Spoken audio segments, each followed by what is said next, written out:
Okay, let me get my folks on here.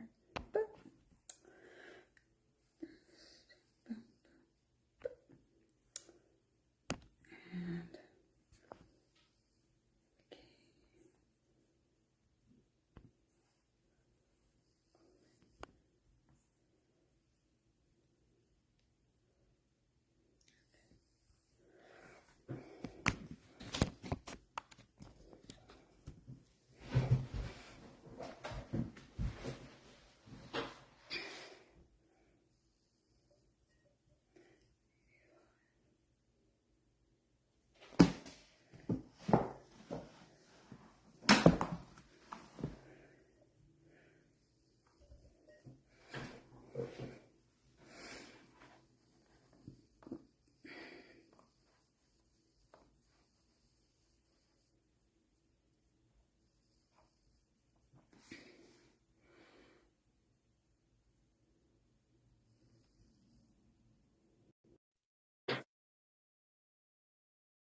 Here we go. Hey.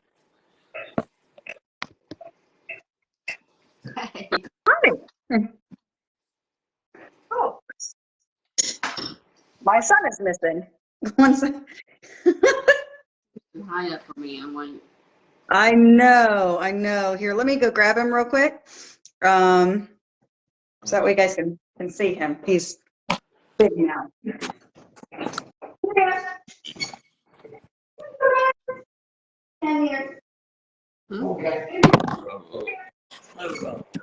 it was. Look, it fell in.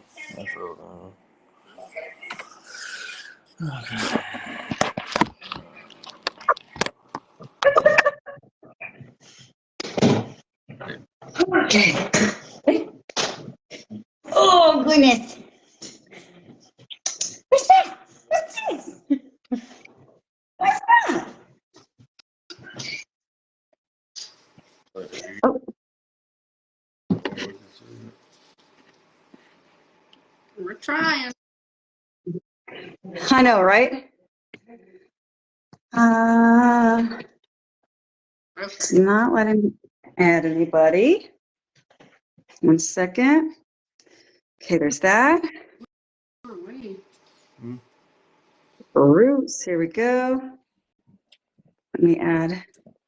Hey. Please. How y'all doing?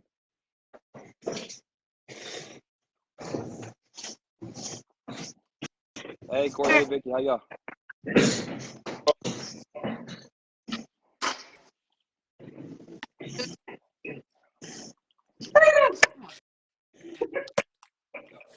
Oh, that's Amanda. Yeah. I'm trying to get He's a tater. Oh my gosh. You're not in trouble. Come here. He's like, why'd you pick me up? Let's see if I can get Bruce on here.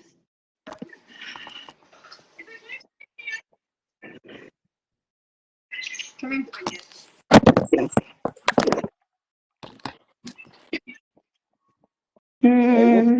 Hey, Kansas going to a bowl?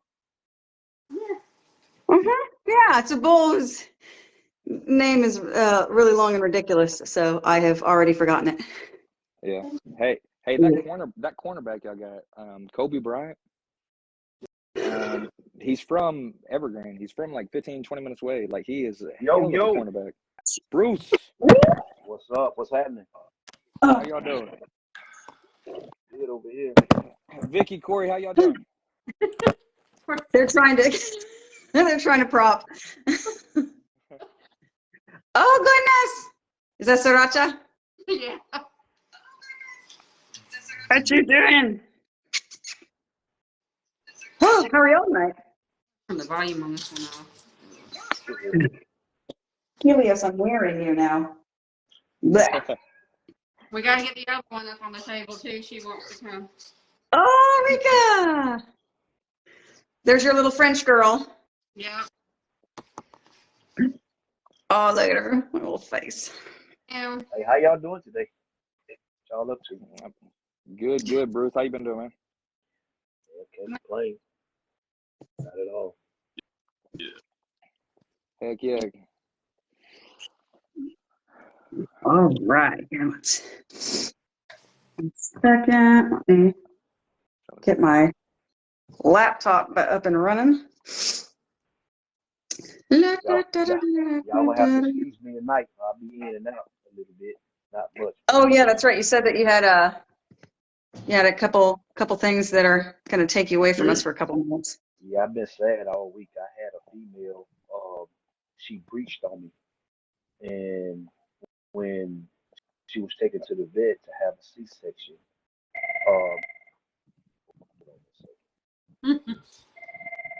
Right, mid-story too. Right when we get to the good part. Hold up. Oh, wait. anyway, the Thursday, she was about time to do, so her temperature dropped a little bit. So I got her, took her to the vet Thursday morning. So the vet already had a C-section scheduled that morning. Yeah. So he checked her temperature, which I seen him check it. It was like 101. So he said she's not ready. I said, okay, no problem. So took her back home, worked to pick her up that evening. So I noticed she didn't want to walk. She didn't want to walk. Oh. She didn't want to eat. So I knew it was close. So Yeah. anyway, so my worker said that, she didn't show no signs, but I said, look, just take her back to the vet. Yeah. So that was about Friday, about 2:00. So the veterinarian said that she still ain't ready. She checked the temperature. Temperature hadn't dropped. So they was trying to tell him she was acting weird. She had been throwing up. So he put gloves on. There was a puppy in the canal. I mean, in her. Ooh, yeah. So Dang. he said, yes, she is ready. So when she did a C-section, she had a rupture. So some of the puppies was inside her stomach, rolling around. Oh my God. So he called me. He told me what was going on. I was at work. He said that he was gonna save as many as he could. Yeah. So she had 6 in her. He saved 2. Oh no. And so he called me back and told me that he had to spay her because wasn't no way he could put all that back together. So he kind of went in detail that he also took pictures that the hair from the puppies was on the inside of the female, in her stomach. He was trying to clean her up the best way he could. But anyway, at the end of the day, he said he didn't think that she was going to make it. But before she left the vet, she had perked up a little bit. So, the puppies was able to get colostrum, which they needed. Crucial. So 30 minutes later, she died. Oh no. Bruce, I'm sorry. Yeah, she died, and I never had one to do that. I guess it's called a breach or whatever, but I never had one to do that. But when you'll notice your dog will start acting funny. So if it get close to time and your dog acting funny, you might need to get up, to the vet. Now, if I would have went a little earlier, if he would have took it that Thursday, I would have been all right. But Yeah. she didn't show no signs. Dang. I'm sorry, dude. Anyway, I know you're bored here, baby. Hey, can you hear me now? yeah, you was on Yes. Hey, your vet just for a C-section just goes off the temperature? What, No, like reverse progesterone? Or? Well, see, that's the thing too. See, um, what he does, he's been doing it for a long time, and Mm-hmm. he can see how much she's open in her canal Yeah. from his hand. That's Yeah. how he do it. That's how he do it. We talked about the machine that he has. He said, I don't know what kind of machines that he has, but he said it takes him an hour to run a test. And also he said his test strips like 300 and something dollars. He told me what kind of name it was, but I told him the one that I had how it worked. So he gonna Yeah. try to invest into another machine, but The one he's got, man, is I don't even know. Yeah, Dang. man, that sucks. Yeah, I'm sorry, Bruce. That blows. Horrible. But I mean, hey, stuff like this happens, so you never know what's gonna happen, but Yeah, stuff like this happens. So absolutely. I was happy to, get a male and a female off of it this time, Yeah, So I got two opposite sex and they doing good. Two pups. I'm Oh, good. good. Okay. Okay. And you've got enough supplies to bottle feed them? Oh yeah. Oh yeah. Damn, man. I'm sorry. There's just, well, Yeah. there's nothing to say. Like, I can't even, I don't have the words, man. I'm sorry. Yeah, that's the putting any of the females under C-section. Or no. Hmm? Can you Can y'all hear hear us? Hooker? Yeah, Yeah, you you broke kind of up for like just a fading away a second. little bit. Yeah. I was just saying that's what scares us of female under. Yeah. Okay. As long as they can hear. I didn't know if y'all could hear us or not. Yeah, It, it's still breaking up just a little bit. Yeah, yeah, very it's like choppy. you lagging. You lagging a little bit. Turn my, see. Let me turn my my everything. Okay. Yeah, blame it on the Frenchies. It's fine. They're cute. They can take it. They ate the. Oh, Sriracha. They can't Hello, stand. Tampy and Sriracha. They can't stand us being up here and unincluded. He's going on the table.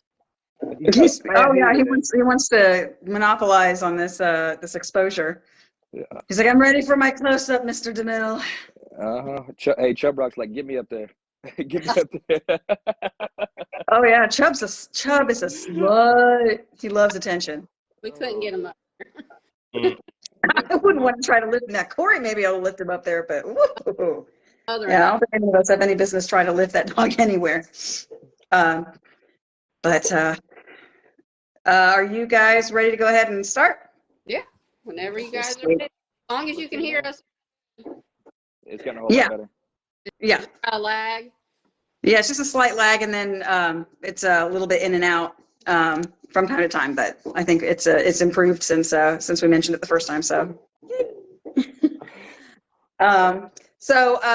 anyways, for everybody that's just joined us, we've got Vicky and Corey with us of Southern Hearts Bullies in Troy, Alabama. They have a really long history, not just with bullies, but with other breeds as well. Without further ado, how about we get perhaps like an introduction? Just tell us who you are, how you got into this, what breeds did you start with? Well, between me and Vicky, we've got almost 9 years in now. We both had bullies prior to us even getting in a relationship, and Mm-hmm. it was just a mutual interest we had once we actually got together, and it's been a team effort ever since. Yeah, I started actually. He's Franklin's just he was more. Hey, Corey. Hey, I'm Yeah, having a hard, real hard. Yeah, I'm having a hard yeah, time hearing you. it's breaking up pretty bad.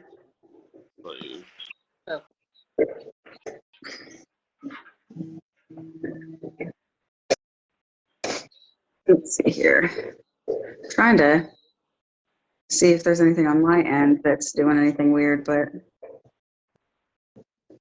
seems like it's okay for now. My Wi-Fi's okay. Let me turn off my Wi-Fi and do it.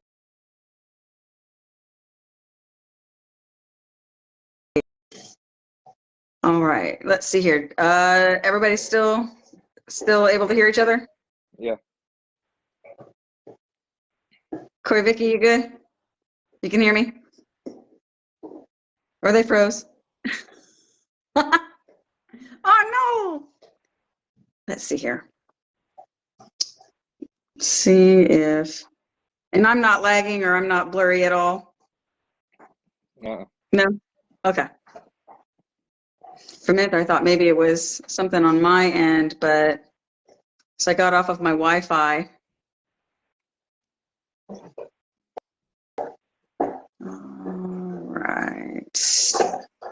I think they're tinkering with the they're tinkering with the. Sorry, guys. Hey, should we get all together? But hey, Michael, what's going on, brother? Hey, Andre, what's going on? Tiz, Adam, how y'all doing? Appreciate y'all joining us. A little technical difficulties, but hey, they got some really good stuff, so I want to hear everything they got to say. Oh yeah, yeah. I think they're gonna try and come back on here real quick. Okay, and they're gonna try it using Vicky's, not Corey's now. So she's logging in as Vicky. Hi, welcome back. We changed phone. You changed phones? Yep. Look, Gotcha. Corey's must be messed up.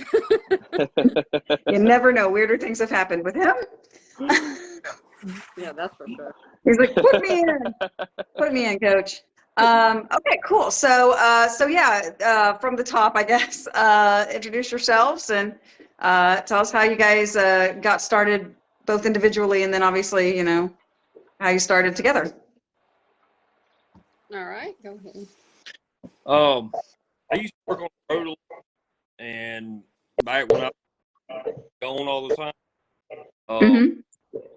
it got kind of locked out there. So I wanted a companion pet, and a couple of worked with. They actually had a few bullies, and after seeing their interaction with the bullies thing, I fell in love with them pretty quick, and I had contacted in Georgiana, Alabama. Actually, she sold me my first bully, which is Alice. He's going on. Well, he's 10 years old, going on 11 now. Right. Still thinks he's a puppy. He runs fixed, but he don't know that. He still tries to bring. That's about right. So Vicky had an interesting bully, and she had seen mine. She was already in the process of trying to find something. She seen the one that I'd had, and I think it was probably about 6 months later before I had talked to her again. She had already, she had purchased hers, and she got the showing before I did. At the time, I didn't have any show, and I enjoyed it. But once Vicky and I, got into a relationship, it took off, and it's become a bully team ever since. Nice. Yeah, the first show that I showed was a New Year's Eve BRC show in an air hangar, 2016.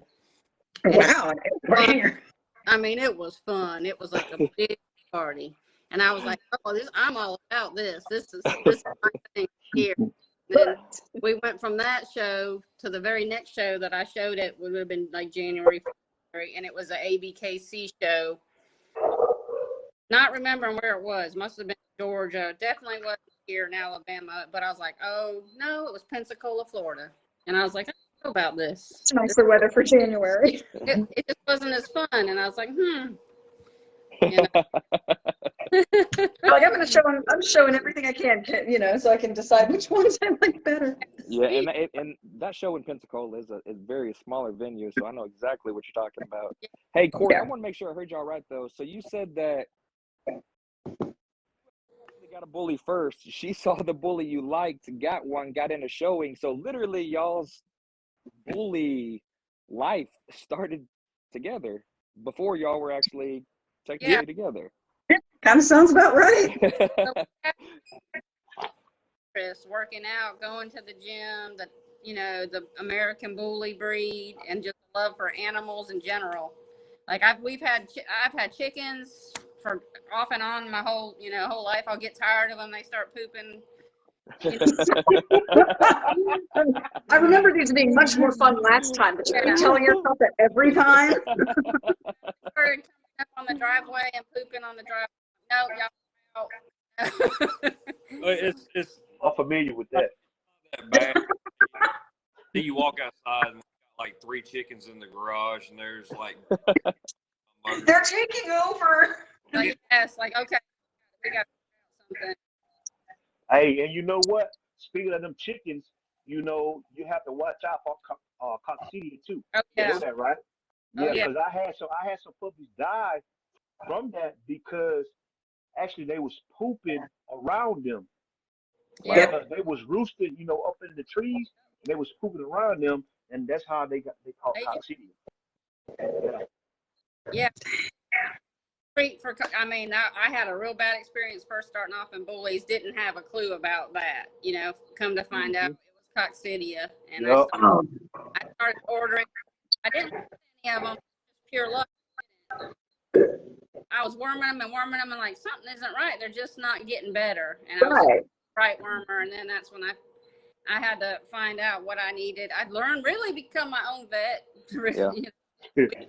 I feel like that's what we have to do is like in order to have home remedies, you have to learn to be your own personal vet. Yeah. I mean, I don't because I have y'all, but you know. Yeah. Like, I ordered some Canada, Mexico.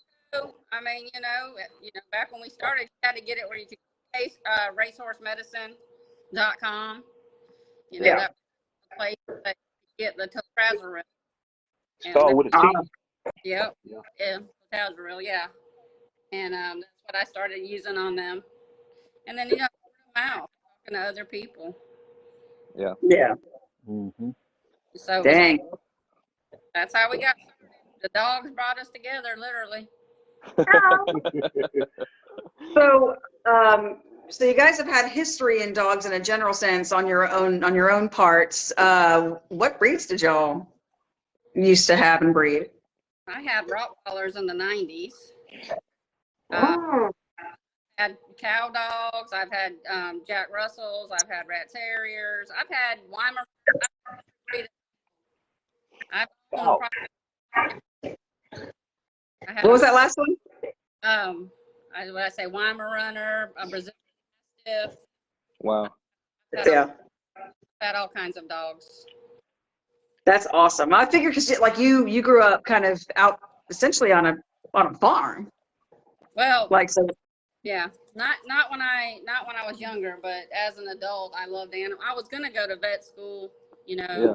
I used to be a vet when I was a vet tech, and then we moved to Alabama, and then got property, and that's where I started into dogs, all kind of dogs, horses, you name it, Yeah.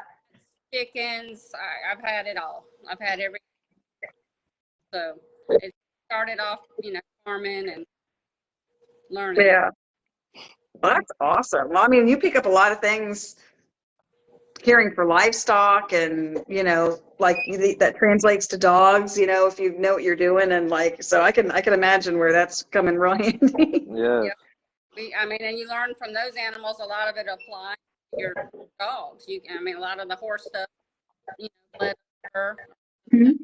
you know, a lot of you can use a lot of different medicines. You can cross use it. And I learned a lot, you know, on the the medicine part and the nutrition part and all of that long ago. Yes. And you said you were a vet tech before you moved to Troy? Yes, in Florida I was. Thank you. And it's funny because when I was in Florida, I lived in Vero Beach, and the vet that I worked for, she had graduated at Auburn. So that I was working for an Auburn graduate, and then 2 years later, I ended up in Troy. You know. Yeah. Yes. That's awesome. What about you, Corey?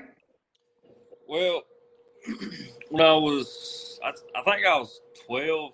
Me and a buddy of mine, we had his granddaddy got us into coon hunting, so we ran a bunch of coon hounds, and we always had black and tans. Our preferred breed of choice was blue ticks, but you know we did a lot of UKC and AKC hunts. Yeah. to Georgia. We competed in the winter class times, and we ran for nationals. Completely different setup, you know. Now at each one of the coon hunt competitions, they would always have a bench show prior to, you know, your cast turnout. And Huh. I never really got into the bench shows because there wasn't a whole lot going on. I was more of, you know, I want to get and chase my dog. But as I got older, I kind of started watching the junior handlers, you know, throw their hound up on the bench and present them to the judge. And, you know, Yeah. I kind of had a little bit of an interest in it. But it really laid the foundation for me with, you know, learning how to care for the dogs properly, what to look for, and how to chase bloodlines and, you know, do strategic breeding. You know, back when I was in high school, me and my stepdad, we basically ran a whole kennel right by ourselves, and we were doing a lot of training, teaching dogs to hunt. People were sending dogs to us. We were, you know, just like handlers, campaigning dogs. We were going all over the place hunting their dogs for them. Wow. And, you know, we'd toddle them out. They would be called night champions or grand night champions. And, you know, we enjoyed it. Unfortunately, after I got out of high school, you know, life happened. I got too busy to stay with my hounds. And, you know, they're retired. What few of them are left around, they're retired at my parents' house. But, you know, everybody's so busy. And, man, I don't think I'd ever be able to get Vicky out here in the woods, you know, to help me chase a couple of them. I wouldn't mind picking up later on in life after, you know, I'm retired and I'm doing everything I want to do. Because you know, it really helped me find my passion for dogs. But after I fell in love with the Bullies, you know, I was completely unaware of the whole backside of the society that was attached to it. You know, I just like the dog, and then once I got my first dog, I realized that you know you can show these dogs. They've got registries, you know, dedicated to them. It was amazing, and it's been a learning experience. You know, we're not where we're not where we want to be, but we're a lot further ahead than where we used to be. There you go. Yeah. Oh, absolutely. Hey, look, I mean, y'all don't think I'm exaggerating. I can relate to you on the coon hunt. You know what I'm saying? But I never competition, but I always like to hear the dogs run. But if you competed in the nationals, coon hunting, you know, grand night champion, whatever, if you was running blue ticks, cause them are some slow dogs. You had to have some good dogs. You had to, because them dogs are slow, man. They slow, or walk or run circles around them. But a walker is they are faster, but the thing about it was we had some old school Utchman bred and jet bred blue ticks. They, you know, if you think about the blue tick bloodline, they're old school blood. It you know, kind of be like the equivalents with your Dax would be what the jet line would be for blue dogs.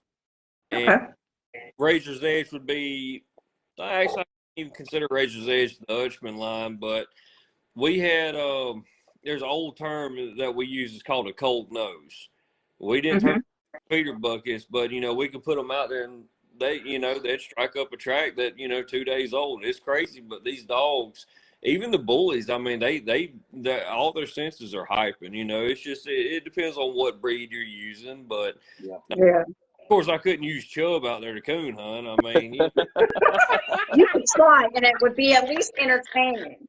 It'd be entertaining, right? yeah. You ain't catching shit. Maybe it's cold. He'll stare at the chicken all day long. You can put a chicken out there. He'll be game for that. He loves that. Yeah. He chases your chickens. Some of the best pro shots we got right here in the yard. What nobody's seeing is what's behind the camera. And it's either me or Vicky with a chicken tied to the tree. I love it, man. Whatever works, man. Seriously, so whatever works. Yeah, we have a chicken harness, no lies. It's an actual goes around a chicken. My daughter got it. Are you serious? Yeah. My daughter got ducks because she was thinking she's going to walk ducks. Well, we kept it and we put it on a chicken, and it's like a leash and a harness for a chicken. And you can let them just hold on to the the dog is, he's all about it. Like, oh yeah. Hey, I never could tame one enough to, I never could tame one enough to do that kind of stuff. They was can't, you couldn't get close to them. I've run around, or running around and get a chin. Look, we do whatever we got to do to get some good pictures around here. Yes, you got to. You got to. That's how you better market. Like other than showing up places like that, that's how you market. You have really good pictures. When the kids, Gotta do what you gotta do. we'll bring the kids, and you hold this toy, you squeak, you throw it right, you throw But the incorporate kids to work. it does. Oh yeah. Well, Best and job. so the kids also show, yeah? Yeah. I mean, I personally know this. This is a rhetorical question because I know it, but I don't know if everybody else here is familiar with it. But you guys have got some juniors in your guys' clan. Mm-hmm. Yeah, so Addie, my oldest, that most people that know me know her by always a A little bit. ain't Very little, good handler. but Nope. she's like I am. She's competitive now. She's all about it, and it don't matter what anything that she can compete, she's all about it. And she really took a liking to it. Actually, once she started showing Adonis, your dog, she really loved with She was adamant about that first time too. She's like, I don't know if there was any nervousness about it, but she just kind of, she didn't say it like really loudly. She's like, would you be weird if I showed Adonis? And I was just like, well, I mean, you're in juniors, right? And she's like, yeah. And I was just like, sure, fuck it. Yeah. Let's get the ring real quick. I'll run you around with him, give you his commands. I didn't care at that point. I was just like, you're precious, you're adorable. I love your parents. Yes, you can handle it. I'm here for it. And man, that dog, I've never seen him perform. Like he performs for her, man. I don't know what it is. There's a dynamic there, but man, the moment she has him, he looked so good that weekend. He looked so good in her. Oh, talking about the Troy? Yes. That weekend? Cinco at the Cinco show, Oh, man. that was their kid? Yes, that tall, really, really pretty girl that had a dog. That's her. That's Addie. Taller than me? Yeah, awesome. Okay. Clearly was taller than me. Yeah. She got she wanted to start showing, and we told her, you need to learn the fundamentals. You working these dogs, I'm not going to beg you to come out and work the dogs with me. If you have a general interest in it, you'll come out here and invest your time. Absolutely. She'd go to shows with, and she would help us. Her biggest thing was before she actually started showing in the juniors, I don't think there was a dog in the venue that hadn't already been outside and potty, because she was taking everybody's dog. A random stranger just pulling, she'd grab their leash, hey, I'm taking your dog to potty. So it's like, she got the fundamentals, started working here in the yard, helping, and everything from cleaning kennels all the way up to prepping the dogs for show, and then started showing. She did really well, and we give her a bunch of material to study up on. On her, she had neglected to read up on some of it like she should have. And first place in a lot of shows to now she's taking second place. And she asked me on the way back from one of the Georgia shows, Daddy, what's going on? I'm showing the dog. I'm like, yeah, you're showing the dog. But the judge, there's certain things that the judge wants you to be knowledgeable about when it comes to dogs' structure, muscle physiology. So I got her in touch with, I told her that if you want to know more about it, you have to be the one to go ask Logan. And Logan, me and Vicky, we watched Logan basically grow up in the ring, and it's been a pleasure. And every time I'm around him, I learn something new from him. He's just sheer talent. Logan has forgotten more about handling than most people ever know in their show career. And Don't ask him a question if you don't want to know the answer, for real. He's honest. I personally love when you guys dress up like too. That's one of my personal favorites. Y'all showing up in the same freaking outfit. That's funny. That was, I mean, that was probably a cornerstone moment for he and I, because he's the only one I know that carries the bag that you put your suit in and everything. He walked the suit, and he goes into one stall, and I'm right behind him. I go into the other stall, like, hey man, how's everything been? Go class. About 6 months. Yeah, And you're just talking to the stalls. yeah, it's like his pants and belt drop at the same time. It's like goes on. You're the same human being. But yeah. And then it's like, as soon as we open the door simultaneously, both doors opened up. At the mirror, and I'm like, what am I doing over there? Look at me, he's like, we just become best friends? We walked out of the back, literally, it was a 3-piece, you know. He had the black vest, the red long sleeve button down. I had black vest, red, you know, exact same color. Yeah. Same color belt, same color shoes. Like y'all call each other first. Yeah, what are the chances? That's awesome. Yeah, and then after that, you know, we do make comments about, hey man, what we're into the show. And it was very confusing that day, because he had Zeus. At that point in time, before Zeus really blew up, you know, he was always a thick dog, but at that point in time, him and Chubb was very similar in size. Yeah. And to see Logan with with his outfit on, his attire running around with Zeus,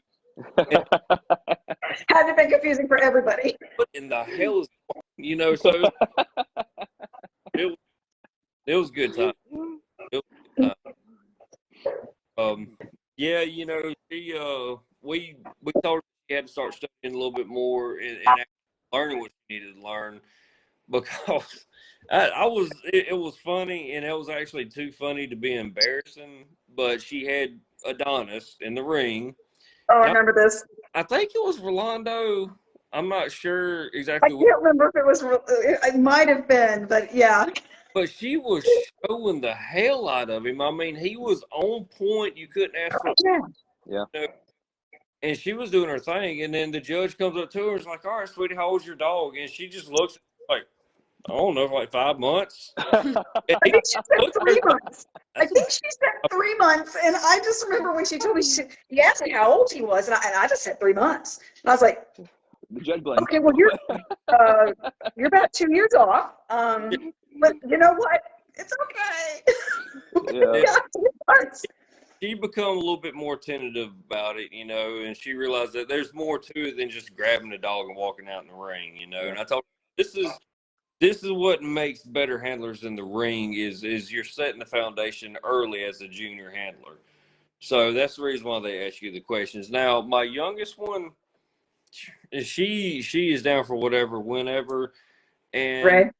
yeah, Raylan, she enjoys choking, but we don't really have a dog, I guess, at this point that she can show that's, you know, not retired, because, you know, a lot of our older stocks retired. We're not bringing them out anymore. So, Yeah. and then of course my little friend, he, the one with the really big head. Yeah. She can, as long as I'm not in the building. Yeah.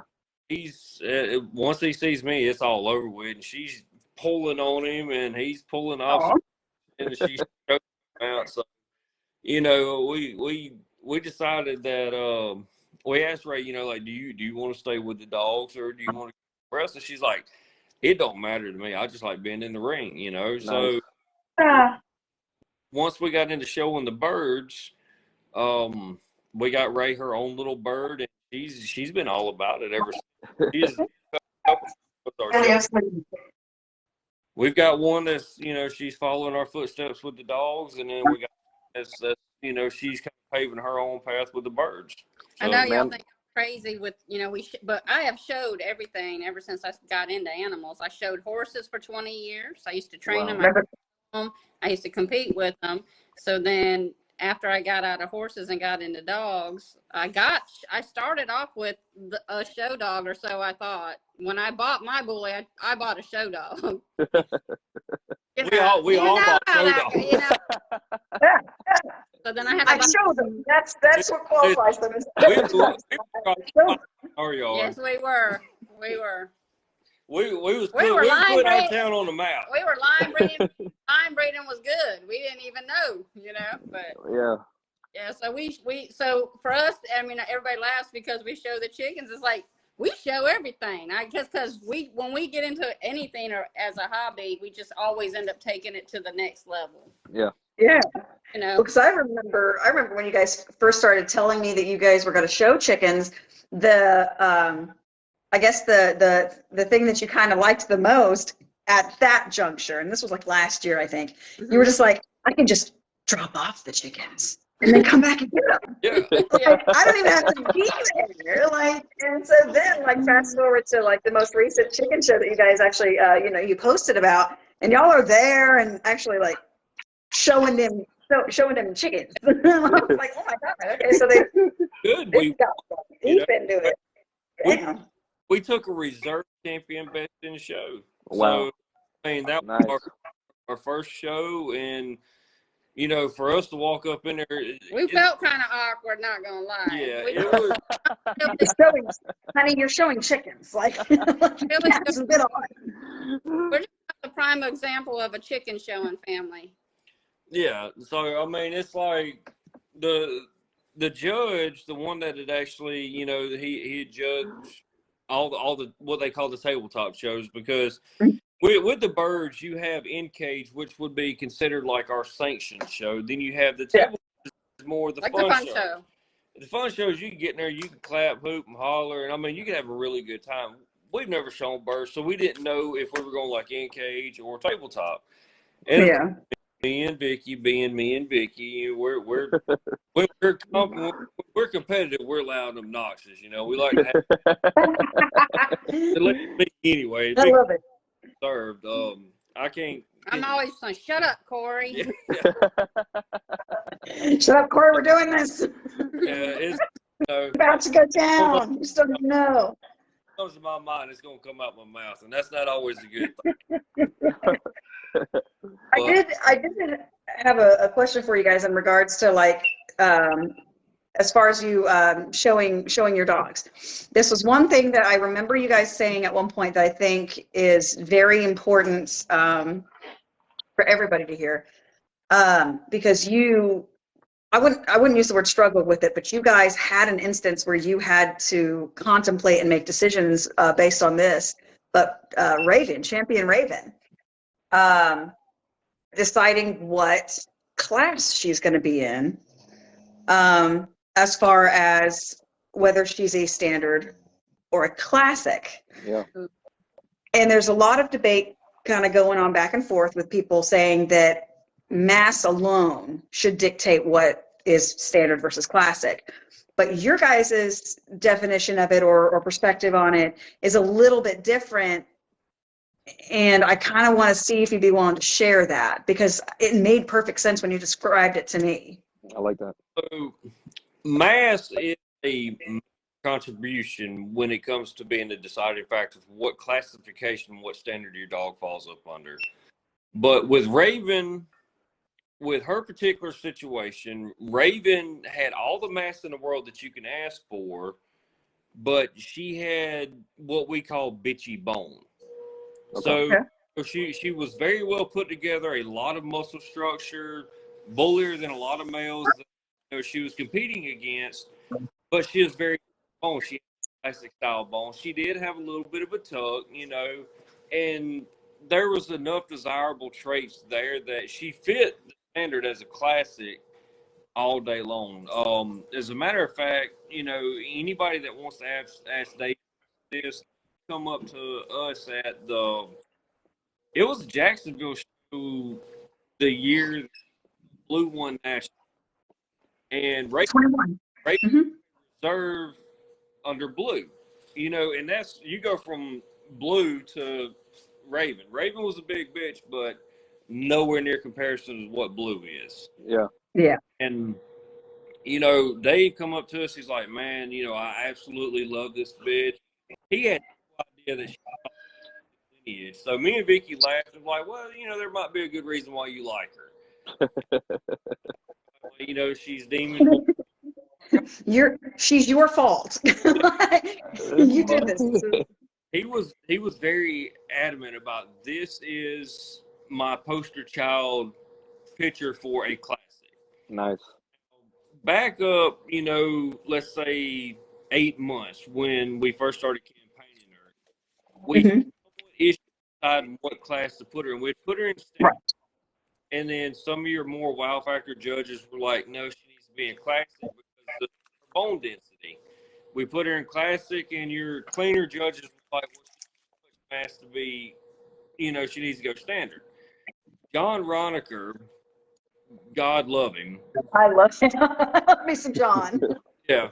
And he's like, look, he said, I'm a bully judge. I like bullier dogs, but that may not be what I pick in the ring. You know, I'm a pick to the standard, Right.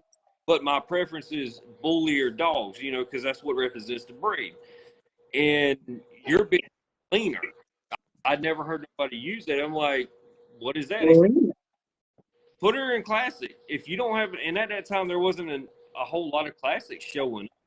Right. So he's like, if you don't have any competition, put her in standard. Yeah. So we champed her out with first place in both standard and classic.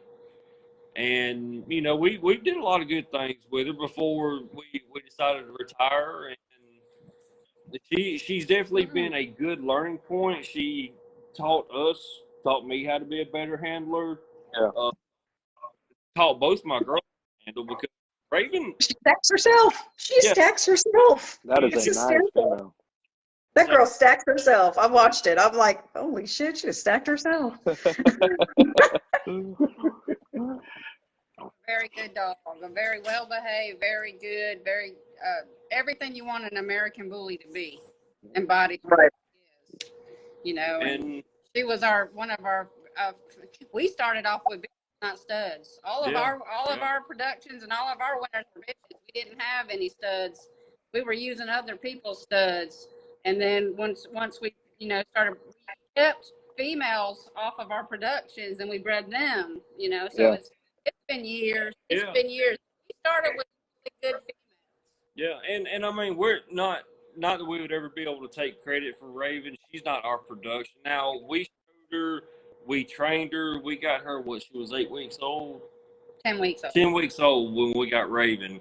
Yeah. And, you know, we've had her ever since. The credit is completely, you know, is owed to Joel Vargas and Alex Ferrero. That's their collaboration. They did an amazing job with that. Yeah. But, you know, ever since she's been here, she's really been what helped us, you know, start making our progression forward into the bully community. And not that it come easy by any means with her. Vicky and I were having a conversation earlier today. One of actually our very first produced titled bitch, which is Chubb's aunt. Lacey, we champed her and didn't even realize we champed her because we were pushing Raven so hard. Wow. Yeah. It's like all of a sudden you get the title or the Nice title in the middle. surprise. Like, We you know, this is ABKC, so it was. Wow.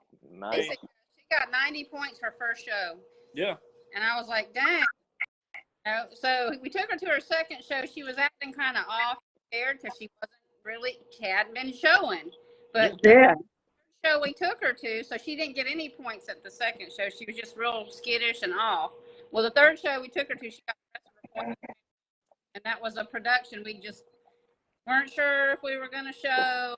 We actually beat the dogs that we bought to get started with. Yeah, so we you know, that goes to show it's just a lot of luck. It wasn't. Yeah. But you can't sleep on your own stock either. You know, we had the dog that we purchased was at that point in time kind of what was helping our notoriety build, I guess. Because when Raven walked into the room, if you've ever seen Raven, she walked into the room, you stopped, you looked at her. And she was. You're like, hey, what's her stud fee? Yeah. She's bad. Multiple messages where people's hitting us up like, hey, bro, you know, what's the stud fee on that black dog? I'm like, Oh You tell them. the biggest compliment a female could get in the dog game. Yeah, But absolutely. she really, you know, she really helped, I guess you would say, help build Southern Heart Bullies. Definitely help build Southern Heart Bullies. She'll always be part of the foundation no matter what. She has production champion. She Yeah. has champion. Yes. So, Oh, and our productions have some champion productions. So we took some wrong turns. We took some right turns. We got a lot of luck, and we just stayed at it. Yeah. You know? How old is she? How old is she now? 6. 6. So y'all retired her? Yeah, Y'all retired her? yeah, she's retired. We had contemplated on who we were going to take her to, and COVID kind of, you know, it sort of took the sail out of our wind, or took the wind out of our sails. And We lost a year. yeah, we completely lost a year, and then, you know, with them, it man, it was one of those things where you know, it's time for her just to be a dog. You know, we're moving forward. So one of her offsprings, which is champion Roman, Was her first. yeah, that was her first. Wow. Single. beautiful boy. Single. Yeah, he was a singleton. Very. Beautiful boy. Dang. He absorbed everybody but him in the litter, so that was a weird experience. And I had to bottle feed him the entire time. She never fed him. It was a nightmare. It was a nightmare. Oh, bottle baby. Oh. And Very, very quirky dog too. I mean, he's definitely one of a kind. If you had a bottle puppy, they're They're people because they were raised by people. Like, it's not like they were raised with people, around people. They were raised by people. Like, at that point, they're a person. There's nothing for it. I mean, For real. that dog grew up in a clothes basket with a blanket. Vicky took him everywhere. I mean, like the one. So I had the plug in the back of my 4Runner, and I had plugged in. I kept them with me. We rode all over. Man, My son. Like the one mom you see at the store with youngins just hanging off her hips. That was Vicky walking through a gas station with a clothes basket and a dog. what's in the clothes basket? A puppy? It's just like, look at my baby. It just Wow. used to it, you know. Yeah. But, we had a lot of hard things happen early too, like singles, bottle feeding, just the weirdest things, you know, like we learned a lot really fast. Yeah. And I mean, it was character building. And I would never wish ill will on anybody's program, but those are the kind of things that you really do build character from. Once you adapt, if you have an issue in your program, you know, that just normal growing pains, it's not the end of the world. You know, you just you kind of learn what to and what not to do, and then how to avoid certain things, and then how to just adapt and overcome with others. Yeah. Absolutely. That's really a big thing for us. And communication. Things have always worked out very well with the dogs for me and Vicky. Here at the house at the show, she's about ready to kill me half the time.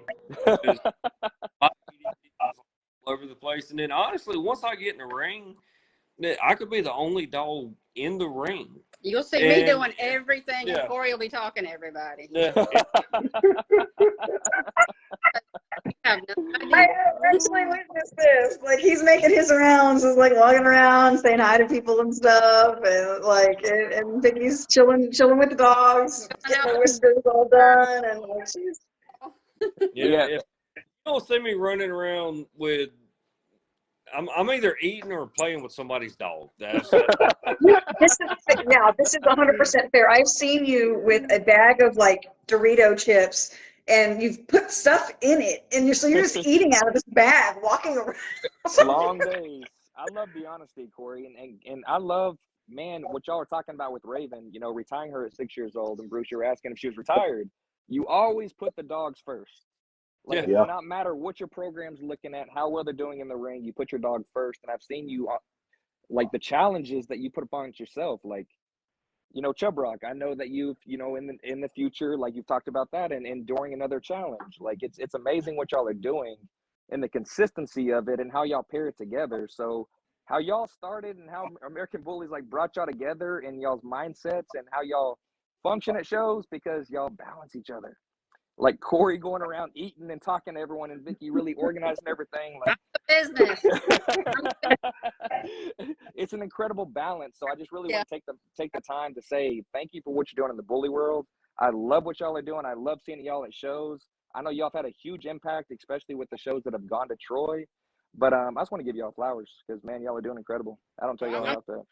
Got some shows in Troy now. That is, Appreciate it. we feel like we've traveled all over the southern United States in so many years. It almost runs together, and it's just like, you know what? We got 15 minutes down the road. Score. Yeah. Score, finally. You know? We appreciate it, too. We appreciate it. Yeah. Thank you. No Bring it to doubt. Alabama. Yeah. Oh, absolutely. We actually Usually I'm consistent. we pitched that offer to Anthony Pope. He was doing the Anthony his B-Day bash up in Lebanon, Tennessee. And probably before maybe 2 out of 3 of y'all started showing, BRC come to Dothan, and I want to say it's been 17 or 18. 17 or 18. They come to Dothan to one of the venues where they have the Peanut Festival, and it was you know, weeks leading up to it is going to be just this huge massive show. You know, everybody coming. And then, you know, an ABKC show popped up. I believe it was either in Texas or Louisiana. And there's another show somewhere else. I can't remember exactly. It might have been I think it was USBR was in Texas and ABKC was in one of the Carolinas or in Louisiana. But So back in the day, back at that time, y'all, it wasn't like it is now where there's there's not so many shows now. I mean, so people strategize. You know, you might have been waiting 2 months or 3 months to go to a show. And that's because it wasn't because you was waiting on the closest one. You're just waiting on the next one. Yeah. You know. But, you know, Anthony and Kev had come down to Dothan, and I think there might have been a total of probably 30? I wouldn't say that. 20, including I would say maybe 15. Oh, I hate that for them. Yeah. I was wondering why for a while they took a hiatus from the state of Alabama. That would make sense. We felt After that. so like, listen, if y'all don't ever want to come to Alabama again, like, we get it. You know, where in the hell was all these people that were supposed to be coming that were putting on Facebook our way? So, We're coming. Yeah. fast forward, you know, we were talking to Anthony at the show that he had in Lebanon, and we told him, like, man, y'all about ready to come back to Alabama? And he just busted out laughing. He said, He's like, you got jokes. listen, we were part of the 15th there, all right? We know you can. Yeah. And so we got him hooked up with a venue right here in Troy, and you know, he fell in love with it, and then, you know, with ICBR, you know, and I basically pitched the same thing to him because we're loyal to all 3 registries. You know, I mean, we've got dogs that we show in all 3 registries. Yeah. I'm not gonna say I prefer one over another. You know, we spread love around, you know, because we're supporting all 3 registries. I don't care if it's a good pony show at Troy. I'm going. If it's in Troy, we're going. Yeah. You told me that. You're just like, we're not showing any dogs, but I'll see you there. I'm like, wait, what? Yeah. I was like, well, just make sure you bring Addie because I'm bringing Adonis, and it is. Yeah, if she's interested, she'll take him into juniors. It is what it is. But yeah, having that show in Troy, it actually is super convenient for me as well. Just, I mean, it's only a 2.5 hour drive to y'all. So, and at that point, if I wanted to, I could easily just stop by y'all's house at first and Jose Goretz, like he It was like 5. Cuban Bully Cartel. Yeah, Yeah. it was like 5 minutes from y'all. So it's fine. Yeah, So we talked to him about. I think it was the first show that was coming, and he had made the comment. He said, "Man," he said, "I'm probably gonna have to borrow your truck." And I'm like, "Is your vehicle good?" And he had a truck. He's like, "No, man, I'm gonna just need you to come by and pick up the rest of my dogs." Like, I'm probably gonna bring the whole damn kennel out. And I was like, "Like, I've got to." He said, "Y'all gonna see my ass pull bullies on 4-wheelers?" You know, he's like, "I've got." And that's the thing, like, Jose, if he says it, he'll do it. I mean, I've seen Jose take a dog to the vet on the full. That's one thing about Jose. He's gonna make it happen no matter what. And so, oh yeah, and I told him that the next time that I'm down in Troy, that all of us need to get together and take pictures. And Matt Gibbs, we need to get together and take pictures of the pups. yeah, we definitely With Chub and Potato. pretty quick because Vicky and I was sitting there saying, it's like we've got the same pictures. Definitely got to get some new pictures. It's just the weather hasn't really been fitting, and it's kind of disheartening, really, because if Chubb looked anything like what he did, or like if Chubb looked anything like what he does now, back when we was showing him pretty hard, I don't think it would have took us long to hit that 3 times grand champ. I mean, because I agree. we were investing. Jonte, he was supplying us with raw, and that really kind of put him over the threshold at that point. When he champed out at the season opener, because he hit 3 shows back to back to back, and he ran from his, just a class dog to a grand champion title in ABKC, and did the same thing with BRC. But we had a little bit of a struggle with ABKC at first because, we were trying to find that competitive edge. And it was just one of those things where it's like, well, maybe we need to put him on raw. Let's try raw, because we had never ran raw with any of our dogs. And I'd known Jonte for a very long time. He was, he's doing his thing with the raw. So I hit him up. I'm like, well, first we were making our own. We were going through probably $120 to $140 a week just in making the raw. So he hit up somebody that does this, and we got in touch with Jonte. We want to support local, and we've always loved him and everything that he's done. So we hit him up, and he really started helping us get to that next level with the food. Yeah. And I can't tell you honestly. I mean, anytime somebody asks us about raw, we were sending them in his direction. So we did the raw diet, and then we moved into the kibble, supplement both. And he was just, he was looking great. But once we finally decided to retire him, and we're, just with sportman flat bag, we put on 6 pounds, just natural weight. And I mean, it's Vicky now is she every I had to cut them back. Yeah, every afternoon. Like, where in the hell was this extra 6 pounds we needed when we was in the ring? 6 pounds because he's not labored breathing. I mean, he's moving great. It's just like, damn, where in the hell was this at? But then again, you think that was a spinal pop. Well, that's what it was. He just turned. How old is he? 4? He just turned 4 in October. In October. About right. And that's about 3.5. That's about right for another pop.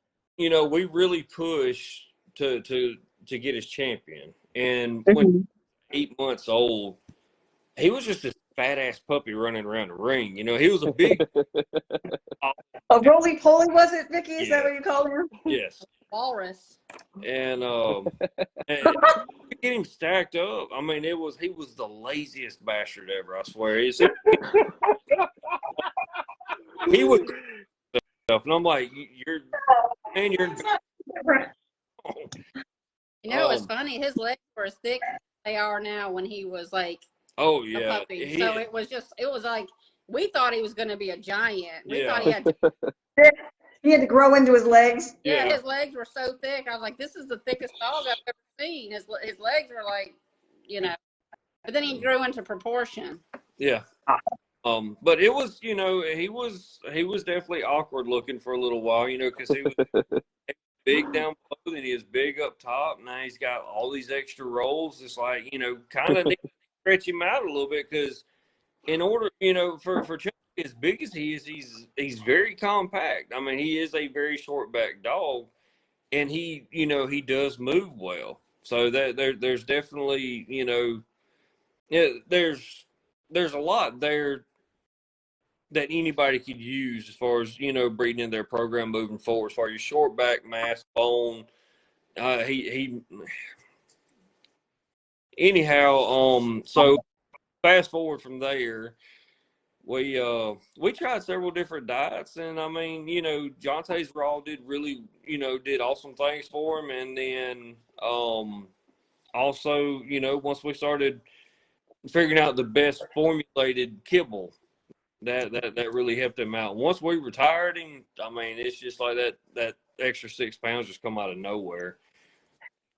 But you know, it could have come at a better time anyway. I mean, we were planning on just championing him, and then champion went to grand champion, and it's like, well, let's try another registry just to see how it is. And he ran through that one pretty quick, and then they made us fight for it a little bit in ICBR, but we got it knocked out, and then lo and behold, they said something about possibly trying to bring USBR shows this way, and I'm like, Yep.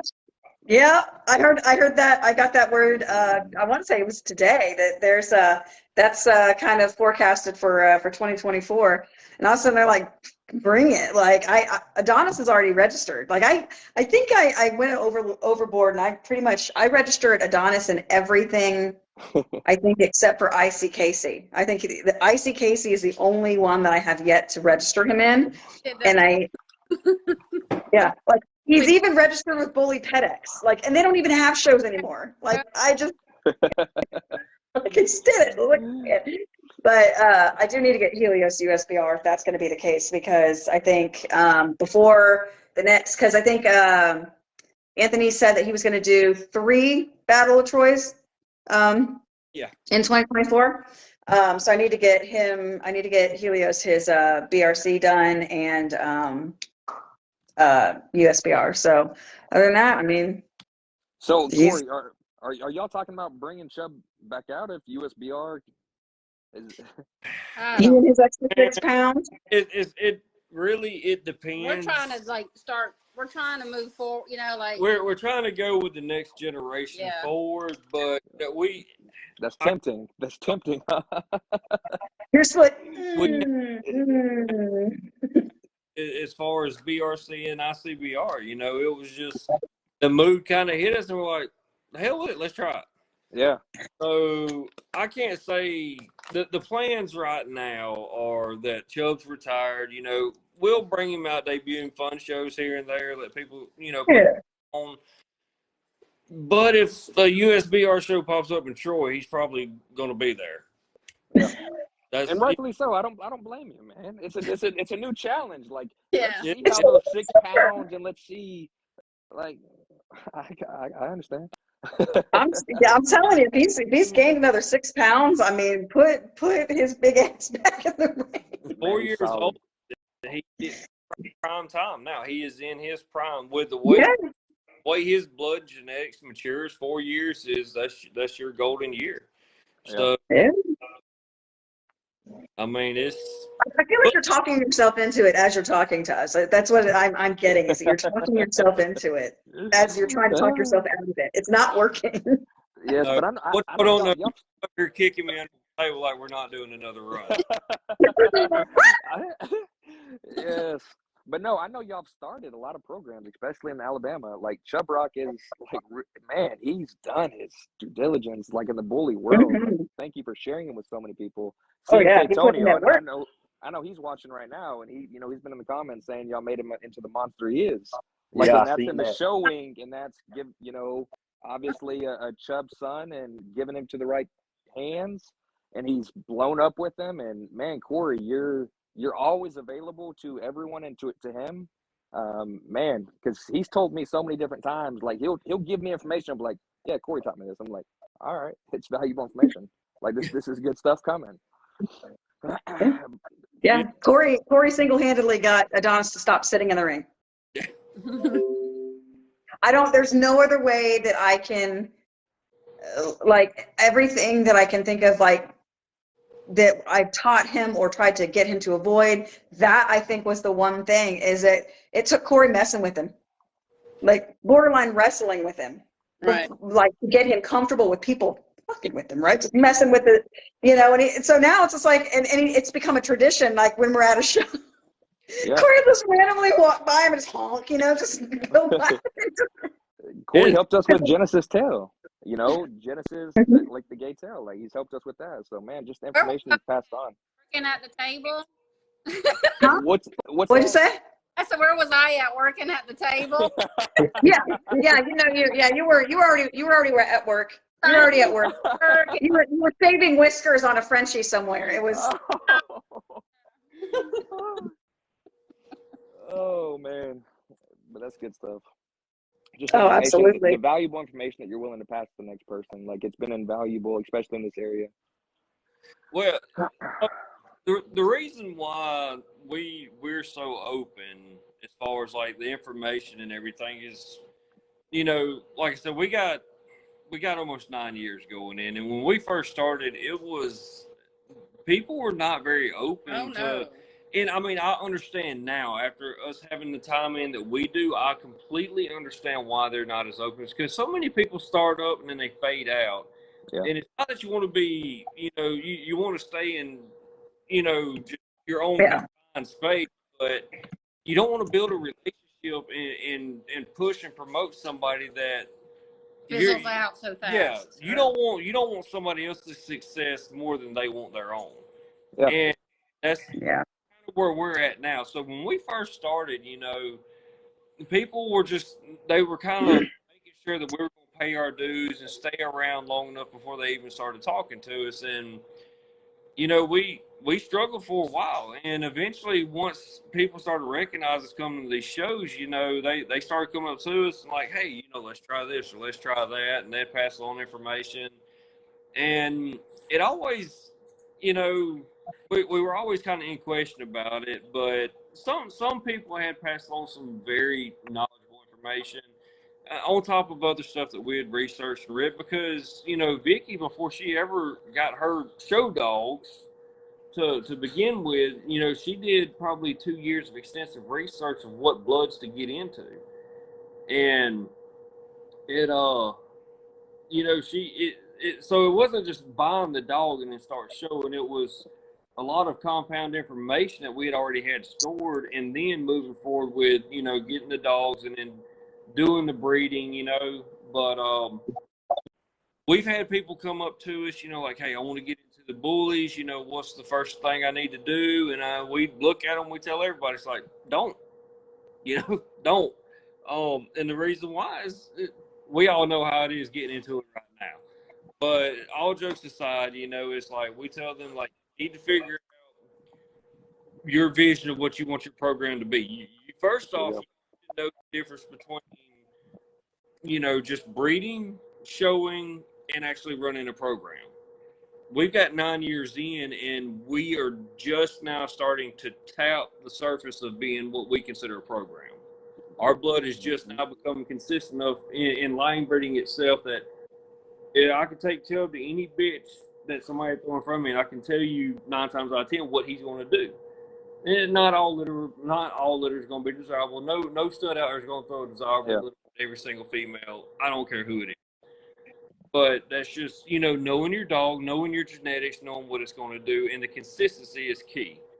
Well, and making mistakes is Yeah, If that you is. don't make mistakes and You want, you don't line up bad readings, if you don't do all that stuff and realize, well, that was a flop or that Yeah. didn't go, if you don't do that, you just don't learn really. I mean, yeah, if reading Trial and error. yeah, Trial and error. Trial and error. yes, I mean, Well, That's right. you learn more from mistakes, honestly. yes, yeah. absolutely. Antonio has heard me say this a million times, and he'll tell you too. I tell him all the time when he asks me something, like if you ask me a question I don't know the answer to, I will find the answer because that's something that I need to know. Yeah. And from our standpoint, the experience we've got, the people we've been around, the shows that we've been to, and the situations we've ran into with breeding, we might not be able to tell you what to do, but we can damn sure tell you what not to do. Yeah. I like that. I like that. Oh yeah. Well, and I remember talking to Stephanie Johnson with ICDR, and I probably said this more than just once when during our conversations. But I literally I'm a full believer in if you don't learn something new every day, you're doing it wrong. Yeah. Yeah. We're not. We still learning. We still making mistakes too. I mean, we're Yeah. still learning. And that's just because if we ever get to the point to where we're not learning, we're either A, not putting forth the initiative to carry our program We're forward. stagnating. Yeah. B, we're just, we need to get out of it because if we can't continue to keep putting forth the effort we have with these dogs the past 9 years, then maybe it's just not for us. So, Yep. as far as Southern Heart Bullies, this is one of those years where we're here, but we've got some stuff going on that nobody knows about. We haven't had a just a hard building year in probably 5 years, and it's time. So that's where we're at. We got some stuff that we're keeping under lock and key right now. But it's gonna be some big moves. It's gonna be definitely some potentially, I hope, some really, really good things for our program and everybody affiliated with us. So we're definitely looking forward to 2024. That's exciting. Oh yeah, I'm excited for y'all. I can't wait to see what you're cooking up in that lab. Yes. We always got something going on, that's for sure. Never a dull This is very true. moment. When we embarked on the Frenchie, so Rita is supposed to come into heat December. She should be this month, and if not, probably January. So that will be my first in-house Frenchie litter. I whelped Frenchie litter for somebody else before, but I've never had mine. Yeah. So this will be Frenchie litter that will be dropping. Yeah, your sweet Hungarian devil. Yeah. Yeah, and Mojo, he's got a confirmed litter now, so we're just waiting on. Is that the one with the big head? Yeah, the bodybuilder French. Yeah, that's him. He doesn't skip. No, he does. He doesn't miss a day at the gym. That one. Oh, man. Look, Mama. Yeah, that's a dome. Big dude. I mean, the first time I saw him, I was like, good God, does he eat children? Like, what is this? What are you feeding him? That's a French. Stitch. He looks like the one that cartoon character. Yes, yeah.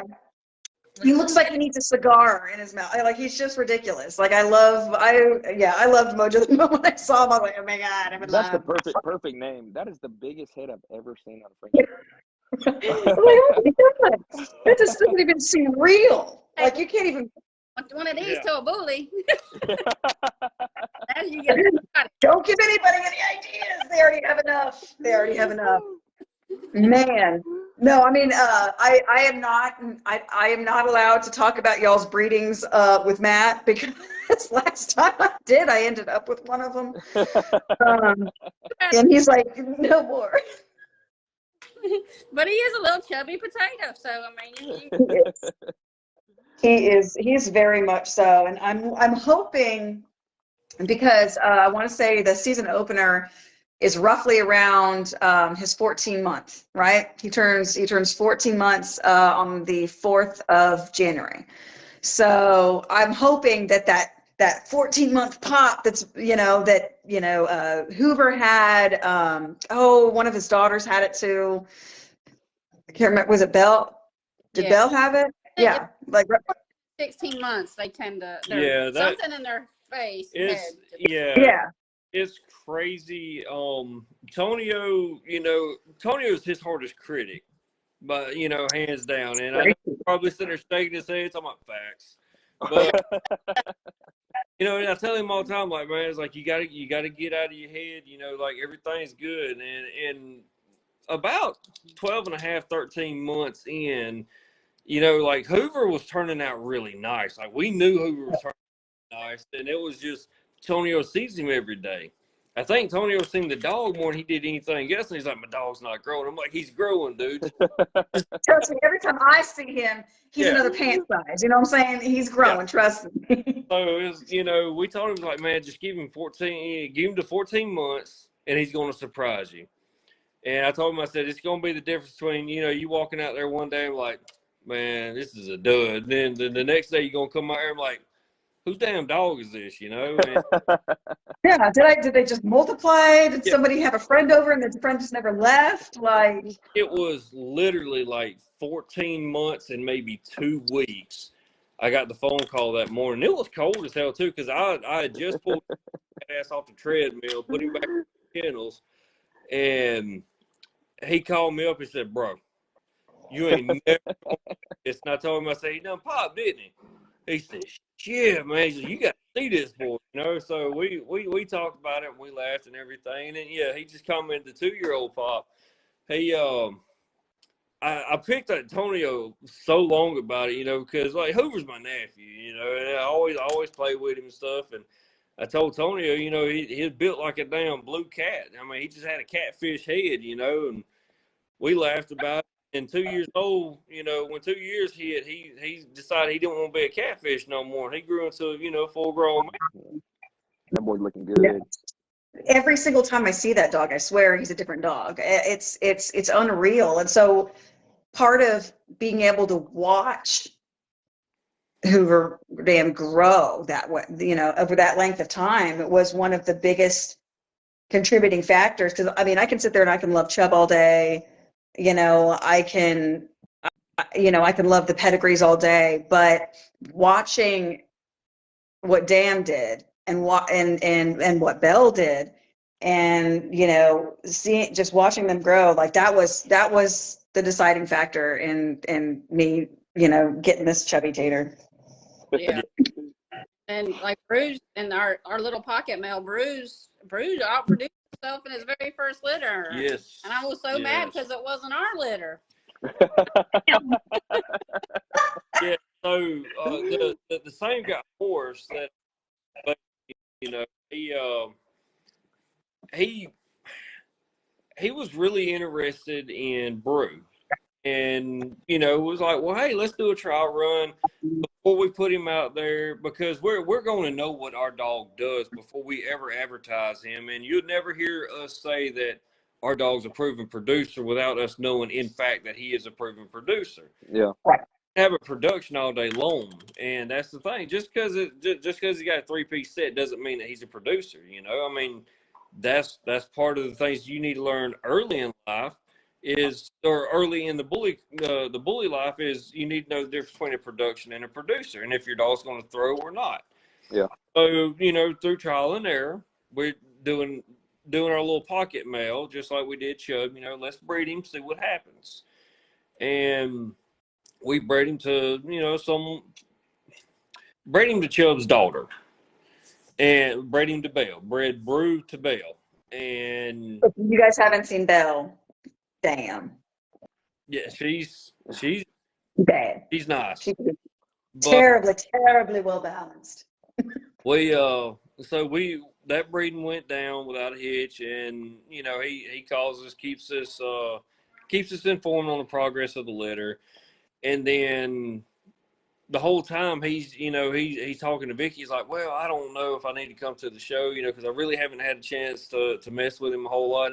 And Morris, he's like us. He has a life outside the dog, stays busy, you know. So Vicky's like, well, you know, the hell with it. Load him up and bring him, and we'll see what happens. Right. So when Morris pulls up with Chunky, is his name, I'm sitting there looking at him like, I asked Vicky, I said, where in the hell did he get that little stud dog at? And Vicky went to laugh. I haven't, you know, she's just been telling me like the puppies are doing great, you know, and my focus is out here on the kennels and the chickens. Yeah. You had no idea. Not really. I was like, I knew that they were nice because Vicky said they were nice. So, I mean, Vicky's a really tough critic. His name is Chunky. Pass me the cookie. Yeah. Yeah. So That is I'm sitting awesome. there, I'm like, holy hell, you know, like this dog, right? This is a production all alone. I don't care how you cut it. This is a production. And we convinced Morris to sign him up for the show. And he's like, well, we can put him in a show, but he ain't going to do anything because, like, I just now got him to where he will actually sit still on the leash. And I was like, oh, my God. Okay. Well, I just grab him up, you know, like I do with pretty much anybody's dogs. And I'm sitting there wrestling around with him, playing with him, took him outside, you know, working.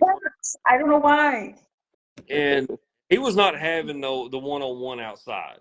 But once I got him inside and got him, you know, desensitized to me, we went out in the ring, and I'm like, we both fixing to show our ass. Let's see what you got. And it was the sloppiest. It was all over. But the judge was so tickled because he told that 6-month-old puppy was really himself out there. Yeah. He was trying to lick the other dog. I mean, it's just I pick him up, reset, pick him Obviously, there's no confidence issue there. Yeah, so I pulled him back out. It was on after that. He turned into a statue. I about lost a finger over it, but he did turn into a statue. We started progressing up through the class, and Morris, you know, he couldn't believe his eyes, and I didn't realize what had happened. It seemed like a blur. It's 30 minutes later. Here it is. I'm out there with a 6-month-old dog, and he is stacked up with a 2 and a 3-year-old up for the major, and he is holding himself like I think he took second place, and he is as big, or if not bigger, than what the 2-year-old was. Damn. I was like, oh my God, like this, you know. This is the truth. Of all people, you know, it's like I'm sitting there thinking, I'm like, I'm sleeping on my, you know, on our own production. Yeah. We another litter off of it. Yeah. So we put both of our bloods together, and it's on somebody else's yard and not ours. How the hell did that happen? Yes. That ever happened? Not often. Listen, I love Morris. I never play cards with him. Yeah, for real. So they bought a Chubb daughter, bred her to your stud, produced. No. He produced the Chubb. Yeah, he Nice. bred. He bred So the used Chubb, then used your other boy. and then used Brew, and we put us together, and he came out with Chunky, and then Chunky got like 60, 70 points that show.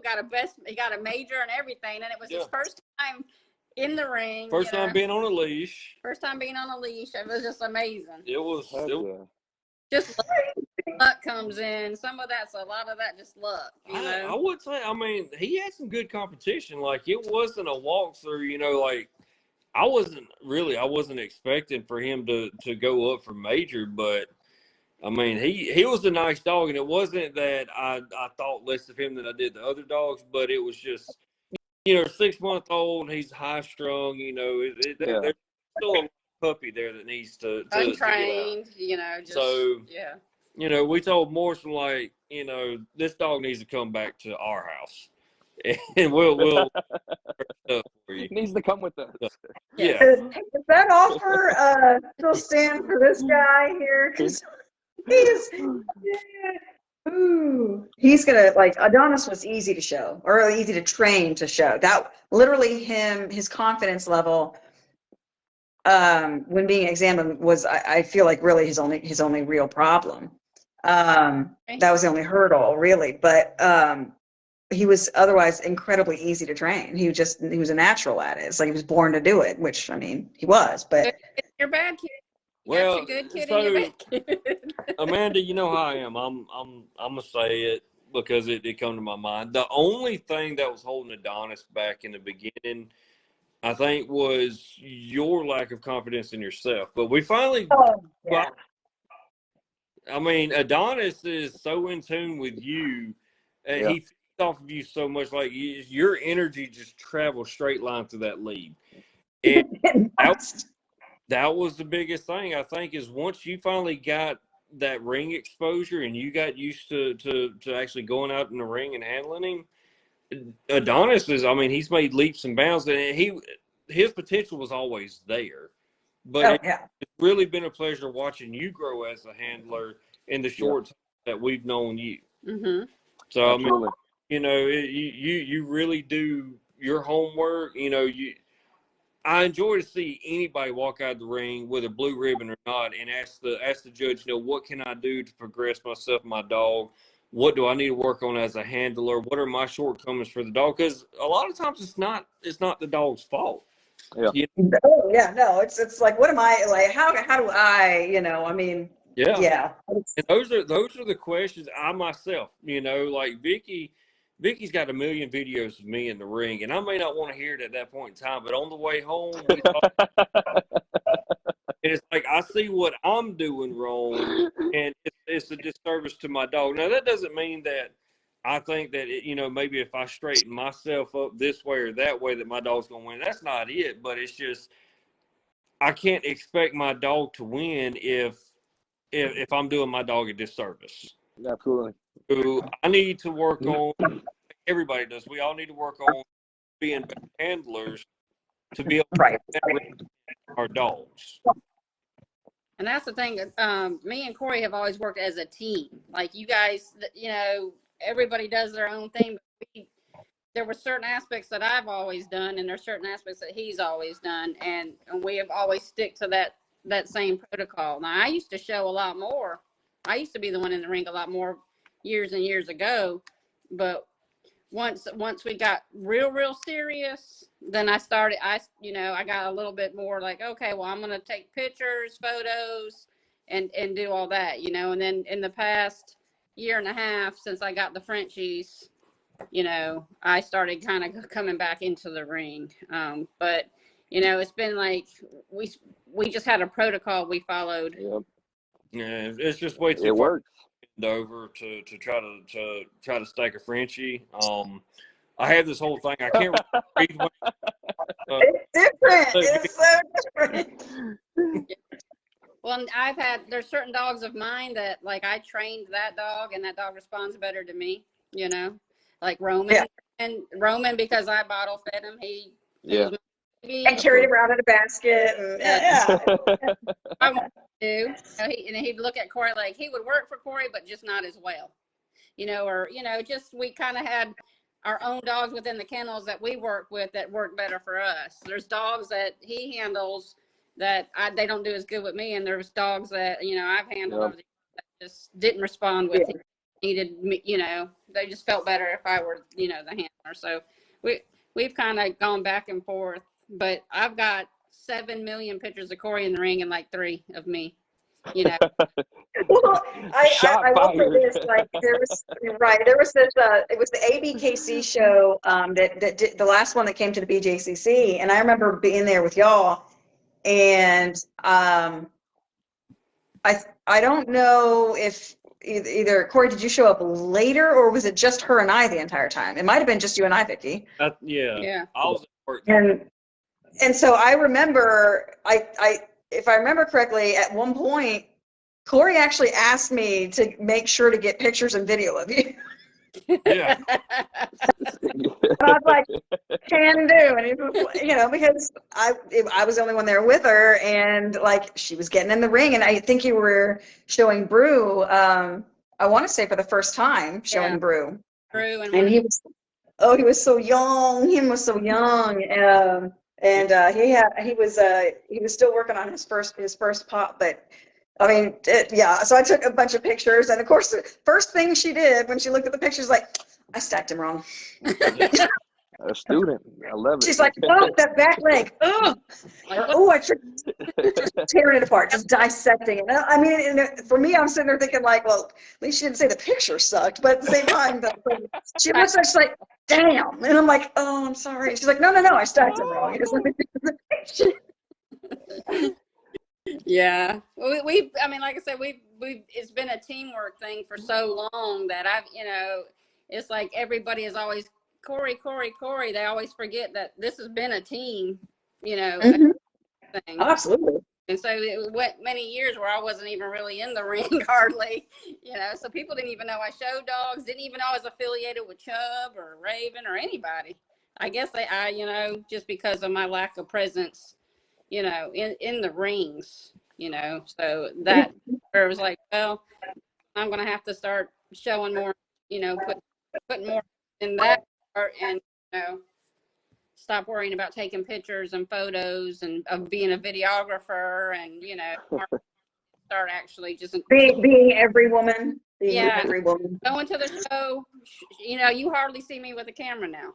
Going to the show, going in the ring, and enjoying myself is my priority now versus to the show, standing there telling Corey, no, you got to move his foot or whatever, and then taking pictures and just making it less fun. Yeah. I'm just not as serious as I used to be because I was treating it more like life or death competition. Yeah. For now, I'm just, you know what? We have 7 million pictures. I'm going to go in here and just try to enjoy myself, Absolutely.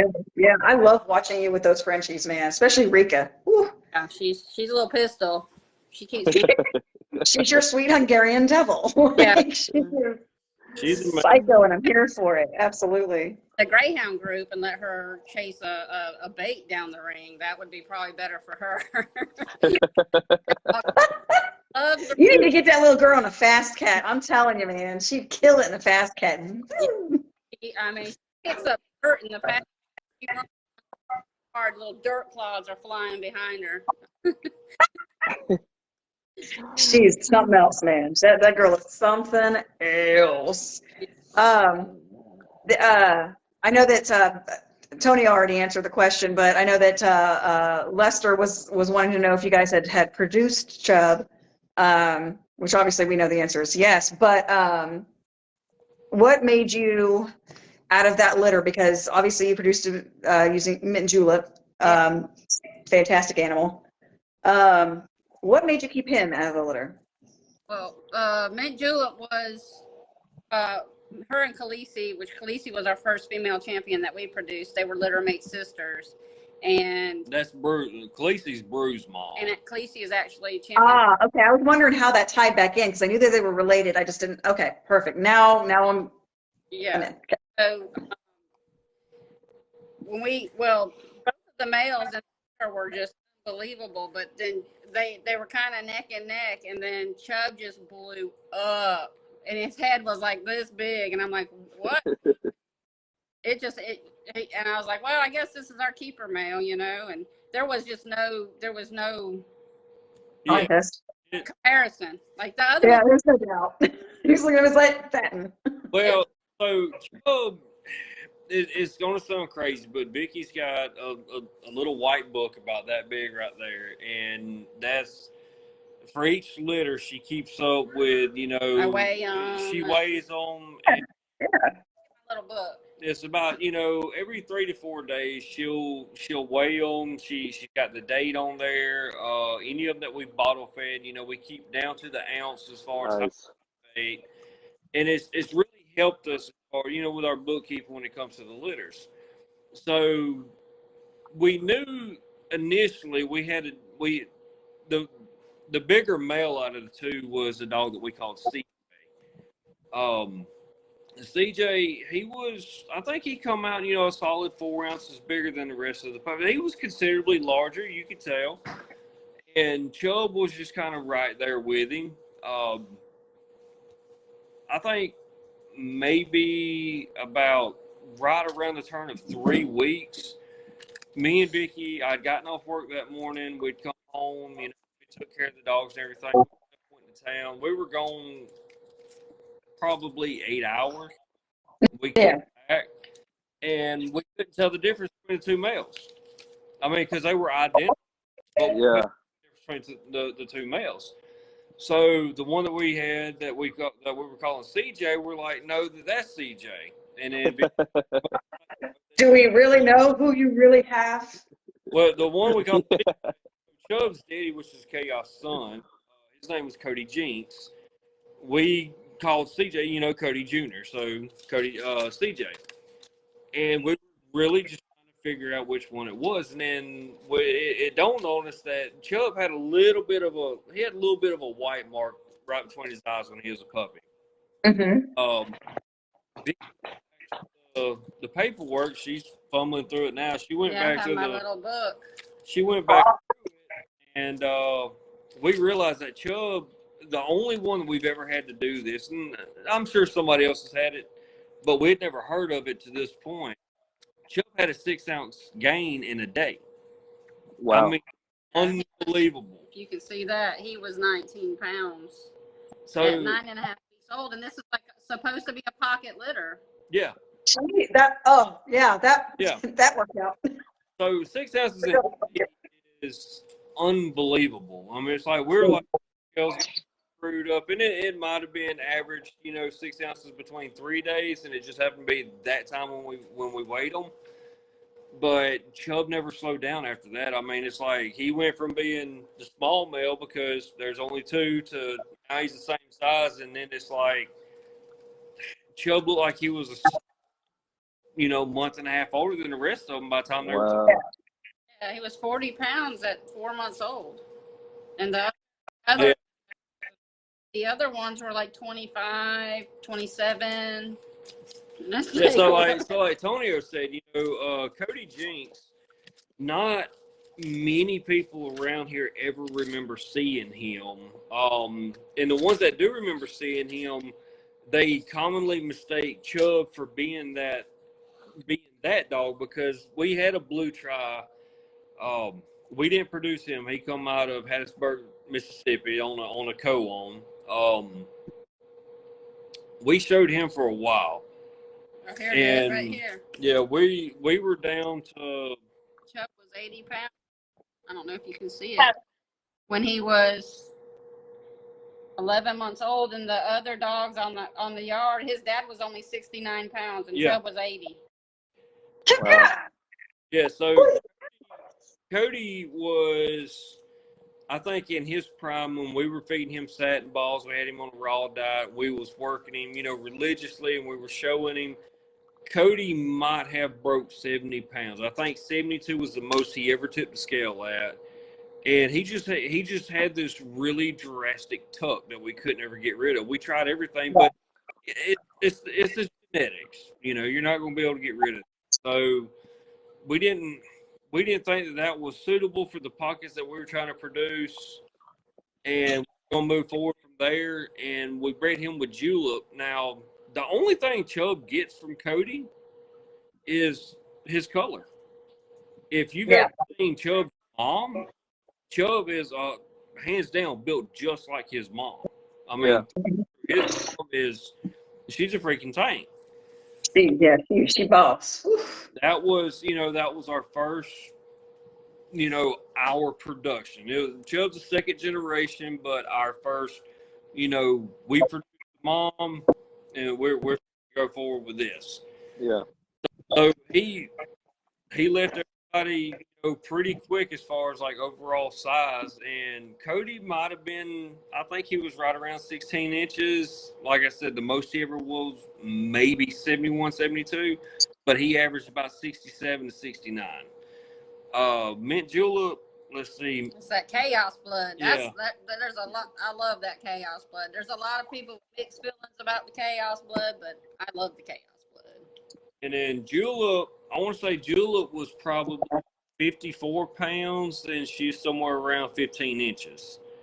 So, I mean, and she's solid. She's short, compact. I mean, she's threaded. It's ridiculous. Like I said, what is Chubb right now? I thought she was a good one. So Young man. Chubb's probably, I would say Chubb's about 100 pounds. Now he tends to retain his a Oh, little bit more during winter, yeah, and yeah. him. So the cup that we use, we say 1 cup, but it's probably a cup and a half if you were to measure it out. It's actually 3 cups. Well, 3 cups. But yeah, that's all he's getting is 3 cups of food a day in his kibble. And we keep all of our bullies on joint supplements. I mean, just for preventive maintenance. Other than that, I mean, he's just 3 cups of sport mix black bag and 2 of the hip and joint supplements, and Nice. that's all he's getting. Yeah, and But, I Yeah. give them vitamins from the ones at Walmart, the Pro Sense Yeah, in the big jar. I do give him that to keep his sperm count up, just in case. But he's still growing, and I don't think we did a breeding yet that he hasn't thrown himself in. So I mean, that's he tends to really really show up when it comes to more of your classic style females. Uh, Take Hoover for instance. If you were to look at Hoover and look at his mom, until after she had Hoover, Hoover's mom, she was pity. But after she had Hoover, she blew up. Tonio sent me a picture of her, and I'm like, "Is that a XL?" And he's like, "No, man, that's Hoover's mom." Really blew up. So I was like, I guess Chubb did her good too, But He does the fat transfers. Oh. I did have a question come through. Our friend Adam, he said, how important is mitochondrial DNA to your breeding program? The mitochondrial DNA. Mitochondrial DNA. How important do you feel mitochondrial DNA is to your breeding program? We just do an overall DNA on our. We don't specify any type of mitochondrial action or anything like that, or any type of. We just do a broad spectrum DNA test on our dogs.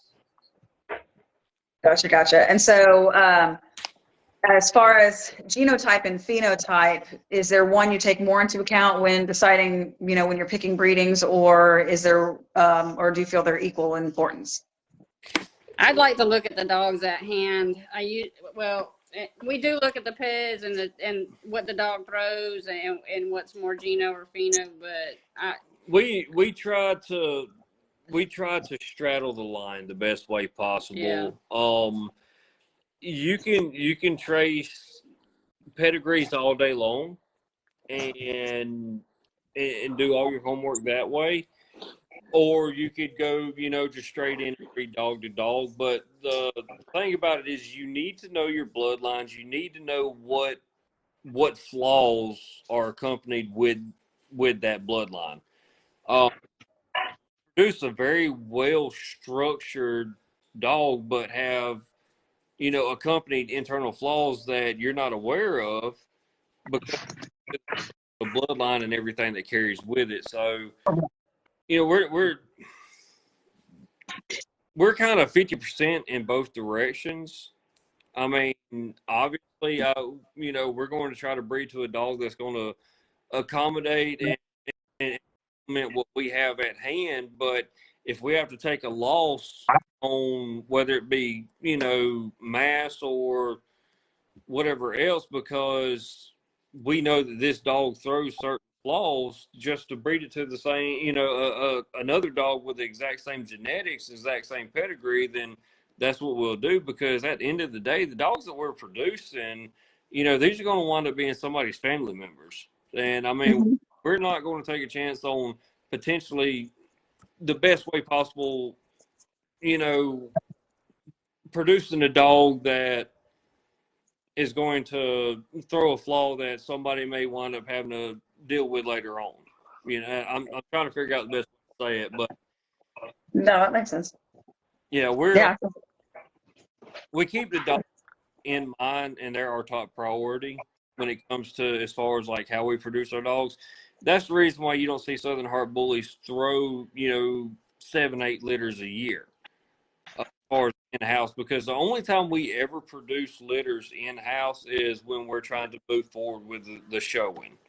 Other than that, I'd rather not even produce a dog than I would take a chance on it to wind up in the wrong hands or Yeah. Yeah.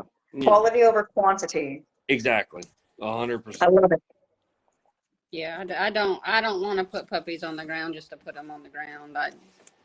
It's a lot of work. It is a lot more work than, working people have, you know, finding good homes for them. And then, it's just, it's kind of sit back and punt season for me and Corey to figure, all these thoughts and all these things, all these new things we've thinking about doing, changing up some. Yeah. But I've never really been a trust the blood. I do like certain bloods, and it's obvious certain bloods produce certain things, but I like to put the dogs together. That I like to go by the dogs more than I do the Yeah. blood, because I've seen so many good bloods, so many perfect pigs and perfect put together bloods, and Sure, yeah, nightmare. out that Yeah. and he's like, wait a minute, that doesn't make any sense. Like, where did this come from? Yeah. Yep. And it's funny, back when I was researching it back in the day, I remember I used to get a magazine called, I don't even know if they have that magazine anymore. It used to come in the mail. It was like, this before you could. Bullies on. Yeah, it was that Bully magazine. I always used to keep them in the bathroom, in stacks. I think it's the Bully Vine. But it was Boulevard or something like that. It had all the winners, and it had pictures of all the years and stuff, and there was articles in there all the times from great breeders, and I remember reading when I first got into it, reading articles of people, genotype, phenotype, and trying to figure out what that meant, and, when you're first getting started. And then I remember reading from one of the top breeders in there that, they do the genotype, phenotype thing, but at the same time, that person said to go by the dogs, like to look at what you got in front of you, breed what you got in front of you. So, don't overlook what you got in front of you based on the pedigrees. And it was a big time breeder back in the 2000s, and a successful program. He had like a groundbreaking type of program back in the day, and was very successful. Yeah. So, I've always done research. I've always, didn't haphazardly. I have experimented. I mean, I have been like, okay, this should produce this. Let's see if this dog can do this with this dog. Let's see if what traits. So after breeding Chubb to several different types of females and seeing what works, doesn't work, I know we now know what works with him and what doesn't really click as well, Yeah. And we're humble enough to say that dog's not going to click with every dog. Right. No, none of them do. So some of our best litters have been total outcrosses. Yeah. It's just, like. Well, Chubb, for instance, I mean, he played outcross. Yeah. Yeah. Well, I mean, we do know if it's a dog that we're posting, as far as if we're trying to promote a stud on our yard, and you were to be interested in that stud and you contact us, we're going to lay out everything, the good, the bad. There's not going to be anything. I like that. Chubb, he's embark tested. We leave the link open for public knowledge. Anybody can go in there and look at it. And if you were to send me, of course, it's to approved females. I mean, it don't matter if his stud fee was 500 or 5,000. If you got the money, that's great. But it has to be to an approved female, because if you don't know, and I'm not saying we know everything by any means, but if you don't know what we know about our dog, and we should know more about our dog, but if you don't know what we know about our dog and we know exactly what male or what else he'll click with, That's it. then Bully King magazine. yeah. That's it, Morris. That's it. But we're He popped up. He's like, I got you. I got you. we're not going More to abuse this. take a chance on letting you produce something that's going to hurt you or the dogs, you know, Yeah. going forward. So, you know, you send us a picture of a female that you want to breed to Chubb, we'll let you know. You know, I mean, she's a nice bitch. She's got a really great pedigree, but she's double stacked just like Chubb. And you don't want to stack too much of this blood together because of the potential, you know, flaws that we've seen up in other breedings. And when it comes to breeding these dogs, there's so many variables that cannot be controlled. Then why throw, you know, why Yeah. more of a gamble into it than you have to? Agreed. It's we try to practice. Well, we do. I'm not gonna say we try. We do incorporate and practice strategical, responsible breeding. Bettering the breed. A lot of the current Absolutely.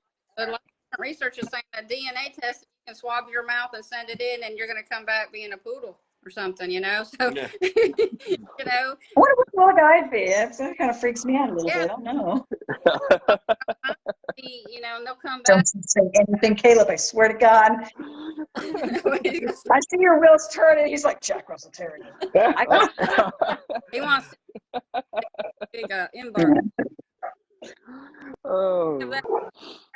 Water, you know, after knowing that a lot of people have gotten weird stuff come back.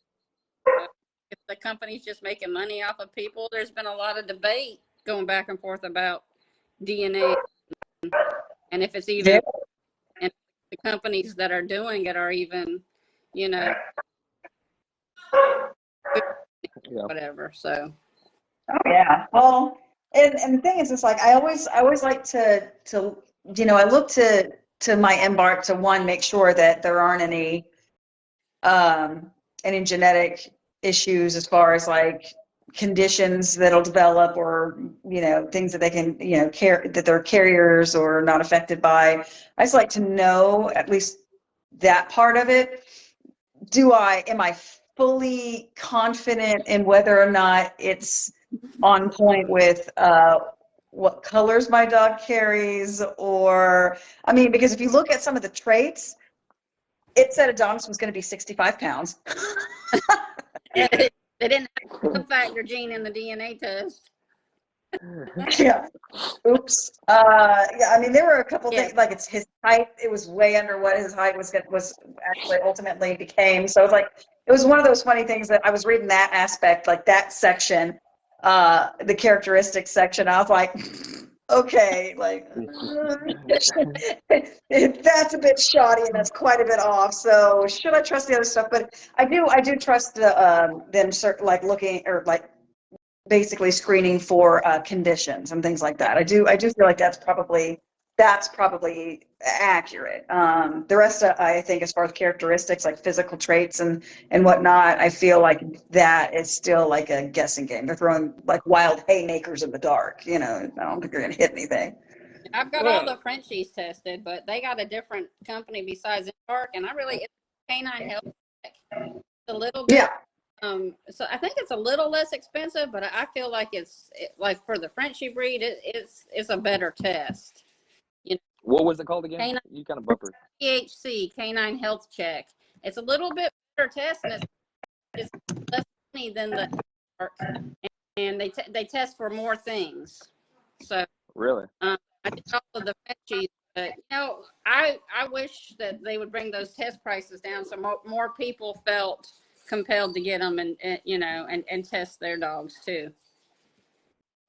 Absolutely, I agree with that. Frenchies, Frenchies gone wild in the living room. That's what I'm looking for. Oh no, running of the mini bulls. Oh god. You got to put that up. He's sneaking in my daughter's room and taking her stuffed animals out. Corey the dog. Does he do anything with the stuffed animals when he gets them? Yeah. They tear them. They're not allowed to have anything. They tear it up. Nothing nice. I have a big rope that's real, real long. I can't even trust them with a rope. They'll have little pieces of rope down their throats in 5 seconds. Yeah. Yeah, little man's pretty good about not tearing up toys right off the bat. Like he thoroughly enjoys them. He especially likes throwing them to himself. Um,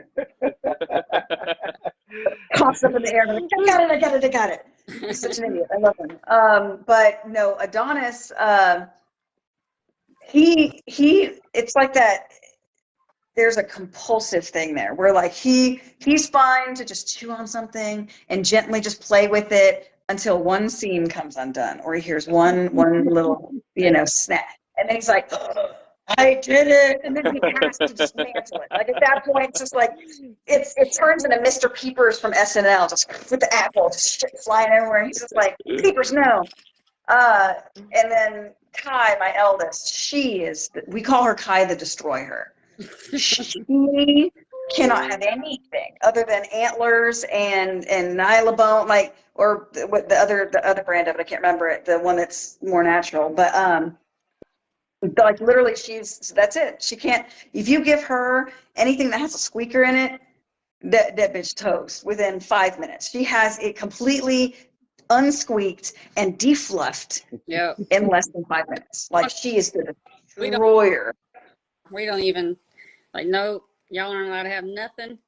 You can have the little bones that you can't get pieces off of, and that's it. Because Paprika choked on a huge bone, flipped over in the yard, swallowed her own vomit, ended up in the emergency room. They missed. I remember that. Oh man. With her. Yeah, scary, super scary. Later to find out she was fine, nothing, and needed to do nothing. 1800. It was so, because the big fear is like it's going to manifest into pneumonia, you know, and you're like, oh God, so at that point, you see one vet, they don't help you, so you're like, screw it, I'm taking her to another vet, and then they're just like, well, we just kind of have, I mean, it's what it is. There's nothing we can do. She's got to just ride this shit out, and you're like, God dang it. What's sad is, they didn't even give me antibiotics to put her on when I got home. I dug in my big file, I got a cabinet. I just got like a Rolodex of. Yeah, I've got many. I have an animal farm. I'm like, you're going on Clapbox when we get. That's how it worked. It worked. I put her on Clabomox. I was like, y'all aren't going to give me no medicine? They're like, no, she's fine. I'm like, she choked on her vomit. She aspirated. She's going to get a pneumonia, people. Yeah, she ain't fine. Like, this is y'all's job. What am I doing educating y'all? What is this? It's so backwards. Personal stash and take care of her myself. Again, like I've told people that like anytime I've ever needed to find out like, am I allowed to give this human over the counter medication, or if I what's a holistic approach to handling this. I just tell everybody, it's like I just reach out to Corey and Vicky, because like Vicky, you've helped me with all kinds of stuff. Like I've to the point where I low key have forgotten like how many times like you've walked me through how to handle certain things, and like I still treat for I still do the worming and the heartworm treating same way that she taught me. Like it's just the way it is. I just trying to save you some money. Yeah. And it does, and it's to the point where I've used that to educate other people as well. So it's just like reach one, teach one. There you go. Yeah, I mean, a lot of stuff not expensive. You have multiple dogs. You have to learn how to become real nifty, or you're gonna expensive real quick. I haven't had that many vet bills like a lot of other people have that have had to run to the vet for everything. I'm blessed. I do, knock on wood, because I don't want that to jinx me, But I've had a lot of things that I've had to go to the vet for. Mostly emergency only type things that I can't that neither one of us can do here. That's probably wouldn't be into dogs if I wasn't able to do a lot of it myself. Yeah. Lester did have a question for you guys if you're still in line for that. He said, how many breedings did you go through before you produced Chubb? Two. We got, like I said, we got incredibly lucky. That I really like the Chaos blood. I think Chaos was a really good producer, and he puts dogs on the ground to produce. But there was a lot of homework that went into that, and at the time, I mean, we were open to suggestions when it come to studs. We had a few of them in mind. Vicky had actually locked in on one. Don't ever remember what happened to the dog, but I can't forget his name because his name was Couch Dog Mikey. And it was just a funny name, but we didn't really go through with that one because it wasn't as much of an outcross as what we had wanted. But from what we had researched that we had actually needed. As far as like the research that goes into it, I would like to shout out Mr. Jerry James. He does a lot of the breeding coefficients. Yeah. If anybody gets, I don't know if he's still on here with us. If anybody gets an opportunity to get in touch with him, this man has. I mean, he has got it down to within just decimal points as far as like what you're going to get when it comes to the breeding, and it's. I can't even begin to grasp how he does it. But is he still on here? I don't know. I saw that he joined a while ago, but I can't see if he's viewing or not. Oh, okay. Amanda, you should be able to. Yeah, I just. he does video for you. He takes your peds, and it's only, I think it's what, around $70. Well, don't quote us on that. I don't know exactly what what his personal on that, but he's done it for several other people. We've not heard anything about it. We've been in close contact with Mr. Jerry for the past couple of weeks, and we got some stuff that we're working on, and we're working with him on that, and he's really good with that. But unfortunately, at the time that we did the breeding to produce Chubb, That wasn't even. yeah, it may have been around, but nobody that we knew of. We didn't know about it then. Yeah, so it's just moving forward from there. We knew what we wanted, we knew what we needed, and we were just hoping that the stud that we were using, the one that we on Cody, we was hoping that he was going to throw just what we needed in with Julep, and she was going to produce what she wanted to. We got lucky with how they threw themselves on each other. Now, it could have went the completely opposite way, and we would have wound up with mediocre dogs out of that litter.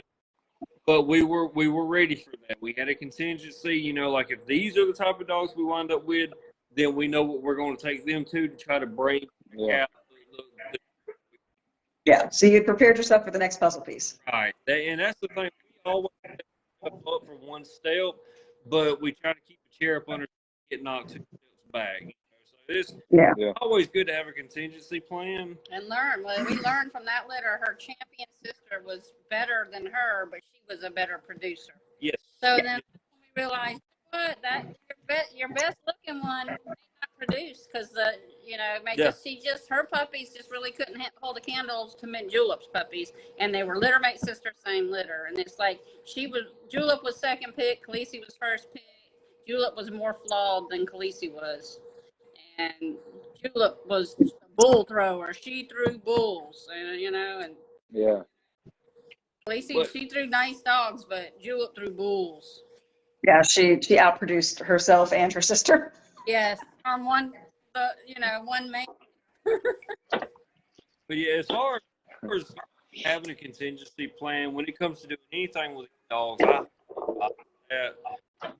it's always nice to have that pocket. If anybody could vouch for that, I believe that Antonio would, because when the breeding was set up for Chubb, it was never actually, that wasn't even the stud he intended on using. He had Glock locked in, but there was bad weather that had kind of went down, and they couldn't get the semen shipped out. So he contacted me. The initial stud that he contacted me about was Roman. And I told him, I said, well, send me a picture of your bitch. Let me see what you got. You know, tell me a little bit about your pedigree. And we looked at it, and I told him, I said, well, I'll tell you what, man. What do you think about this stud? And I seen him a picture, and he's like, I'm going to send you my money right now. And I'm like, no, you're not. You come. He's like, take ring to me. Yeah. He's like, my bitch is in heat. I just had a progesterone test done. She's got to be bred. Like, you know, it's coming up, but I can't get the semen in. So, hey, Frenchie's doing Frenchie shit. Those little pesky Frenchies. But anyhow, so he come out to the house, you know, and he was like checking everything out. And he get looking around, and I told him, I said, you're not going to send us any money until you're satisfied with what you're paying for. And we explained to him, we've never bred chub. You know, this Right. It's an exhibition. No, we did. We did. We bred. Yeah, but they wasn't old enough to actually be able to say, you know. Right. Yeah. Definitive, like you know what he produces. Yeah. Puppy. So we told him we did breed him, but we didn't know exactly what he would do as of yet. And we would definitely try, you know, on the next, you know, bring me your bitch. So that turned into, you know, what I would consider is going to be a lifelong, you know, friendship / family between me and Antonio, because, you know, we hit it off from there. It was supposed to be like a 10-minute visit, just him coming by and figuring out, does he want to do the black stud or does he want to do the blue tri? And then it turned into 4 hours later, we're sitting cross-legged in a garage floor, and, you know. Was at the farm for 6 hours training that day. Yeah. That turned into a whole day of everything. And we just, you know, ever since that day, me and Antonio has been exactly like we are now, you know. And one of the biggest things I told him, I was like, man, like, as far as what you're wanting to do and where you're wanting to go with the dogs, like, I'd give him some pointers. All I did was advise him, told him, said, if it was me, I can't tell you what to do, but I can tell you what not to do. And if it was me in your position, this is what I would do. And it was within just a couple of days, Tonio started turning his whole program around. And I think it was within 6 to 8 months, he started building his campaign, and he titled Lope. And then right after that, he turned around and titled Hoover. And it's just, you know, it's been nothing but progression for him from that, you know, that day forward. And that's when, you know, me and Vicky realized, like, there's more to Tonio than just the business arrangement as far as breeding the dogs. And there's been times where, you know, we'll talk to each other and it won't even be nothing about dogs. So I mean, it's been a great opportunity to reach out and meet new people. You know, through the course of the 9 years that we've got more friends that are probably outside of the state of Alabama than we do in state of Alabama, and it's all, you know, dealing with dogs. And me and Vicky laugh about it all the time. You know, if we didn't have these dogs, I don't know what to talk about. That's just how it is. But I mean, you know, and I'm fine with that. We really enjoy what we do, and everybody that we've been in contact with, and you know, it's been a blessing in more ways than we could ever imagine, as far as how we've come, people that's been brought into our lives and everything. So we've definitely enjoyed our journey so far. Yeah, there's been more ups than downs. There's always downs and losses and disagreements and things in this bully community, but definitely not. It's been more positive than negative. Absolutely. That's awesome. I was excited about bringing you guys on just because, like, I know how much you guys have helped and impacted me. So I was just sitting there thinking that this, you know, I'd share you with the world if I had to. I already share you with Tonio's, and I guess I figured, you know, we're both sharing. I was looking at it's Mr. Broom, but this is a different story. We're not the right. Yeah, totally different ones. Yep. End Yeah. of story. But yeah. So anybody I have to track have by down. chance? Anybody have any questions while we still have them, or? Yep, go for it. I've enjoyed this. Oh Thank yeah, y'all for all the knowledge. yeah. Yes. I've had a great night, so I'm super stoked. It's Yes. Yeah, hearing the startup, hearing that, the lessons that you learned and things like that, and you're willing to share them. So again, thank you. I appreciate you sharing that. yeah, I think in the end, just remain humble, keep researching, keep learning. Don't think you know everything. You're gonna make mistakes. Right. Reach out to people. Find a good mentor. Find people that you can talk to. Just keep striving to find somebody to help you. There is a lot of people in this community that will help you. Some of them, don't want to necessarily give up a ton of time, but most everybody that we know, if you reach out, they're not going to let something bad happen. If you're in an emergency situation, been to shows where everybody comes together and a dog's heat stroking and grabbing an ice pack and this person's got alcohol, so that, the community has, had some hard hits over the past, 9-10 years. Yeah, we've seen a lot of people, but it's come still and go. growing. It's still growing, Yeah. and we got to stick together. We got to stick together. There you go. Help each other. I agree. Oh, absolutely. That's why we do this. Honestly, there's a lot of people that they're afraid to ask questions. They're afraid to put themselves out there because they're afraid to get judged, because that's been the pulse. That's been the temperament as of late, I feel. And so we've got to get back into the mindset as a community where it's just like, no, we really are here to help each other and to educate each other, because you not succeeding and creating better bulls doesn't help me either. It doesn't it doesn't help anybody. So at this point, it's just like, I mean, and that's the so thing. that's what we're here for. Agreed to have the longevity. We don't want it to to go down the tubes, because people just got to the point where it was every man for himself. So we definitely need to be more. All of us, everybody needs to be more open. Community oriented, I guess. Not so offended about stuff that's nothing to be offended out. Just help each other. Yeah, that's absolutely. Is there one thing I do want to tell, like, people that are like within 2 years of building their bully career. After about 2 years, you've done established yourself, but there's still a lot of obstacles that you are coming up. One of the biggest thing is swallow your pride and be able to take constructive criticism. We have to do it to each other and to people at the shows. So we have mentors that we still we'll always have mentors that we look up to, and at the end of the day, sometimes you just don't have the best dog in the ring, and there's absolutely nothing wrong with that. But without being, without going to the judges and getting your feedback, whether it be positive or negative, you're not going to know which direction that you need to go and what you need to work on.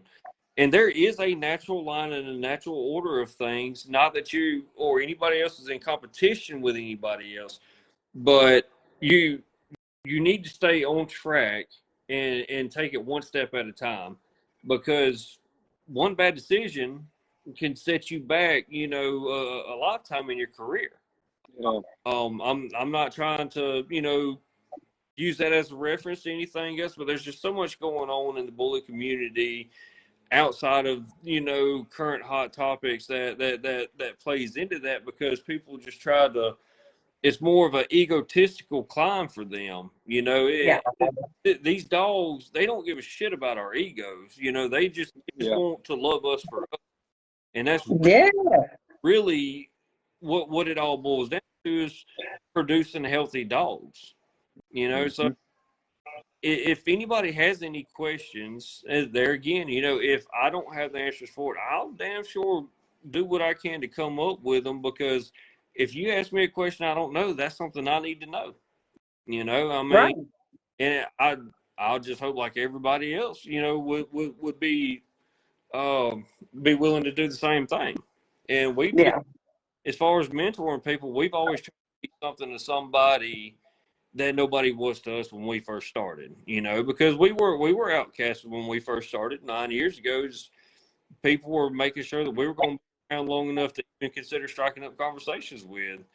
And we just kind of went from there. And like, there's a lot of things that we didn't have to experience had people been more willing and more open to give information than, you know, just worried about competition in the ring. Yeah. Oh yeah. Well, and it's just one of those things where like we've got to get in the mindset of like help not harm. Yeah. We're like really quick to pass a judgment or verbally accost, I suppose, instead of being like, you know, for example, like you see somebody in the ring, you know, they're newer, you know, they're newer because it's the first time you're seeing them. Yeah. They look nervous. They don't stack the dog properly.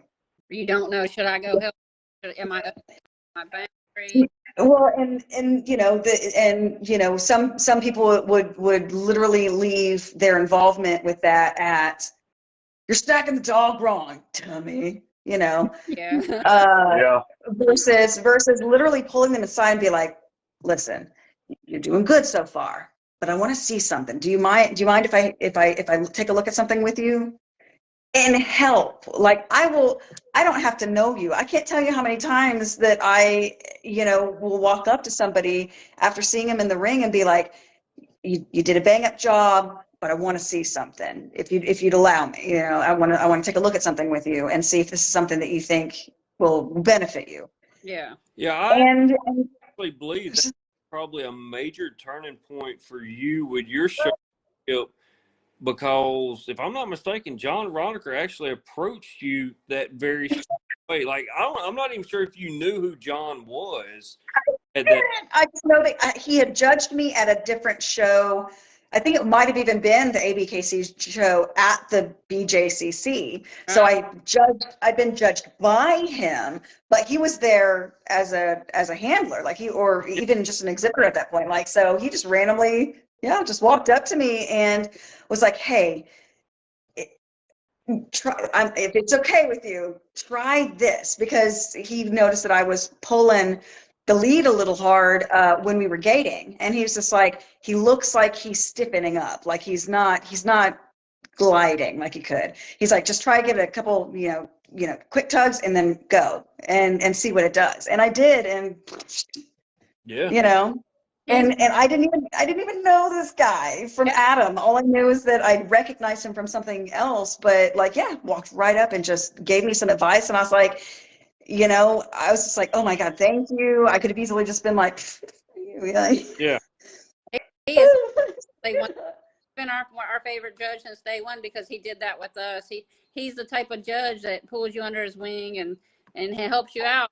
You start to look up, because this guy, he's awesome. He's given me the information I've been needing to hear, and all the other judges are just judging me, So he's a real good judge. Definitely. We love John. And another I really admire, is he takes time out during the show and he gives tutorials on proper handling of the dog in the ring and what the judge is looking for. Is Tim Maurice Sinclair. He does an absolutely awesome job with demonstrating, and it's not just one specific breed. He lets you know what he's looking for with the shorties, the oldies, the American bullies, and at what speed. For novices to be coming into a venue that's never shown before, just an icebreaker walking through that door is leaps and bounds for them. I remember the first time I walked into the ring, I looked like I was lost as hell.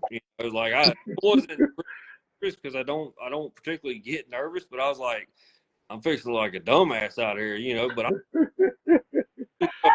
time anyway. So But yeah, it was definitely a learning experience for me, and to have somebody like Timry be able to do what he does before and during the show, and Yeah, I Timmery's excellent. yeah, I Excellent. love I, him. Yeah.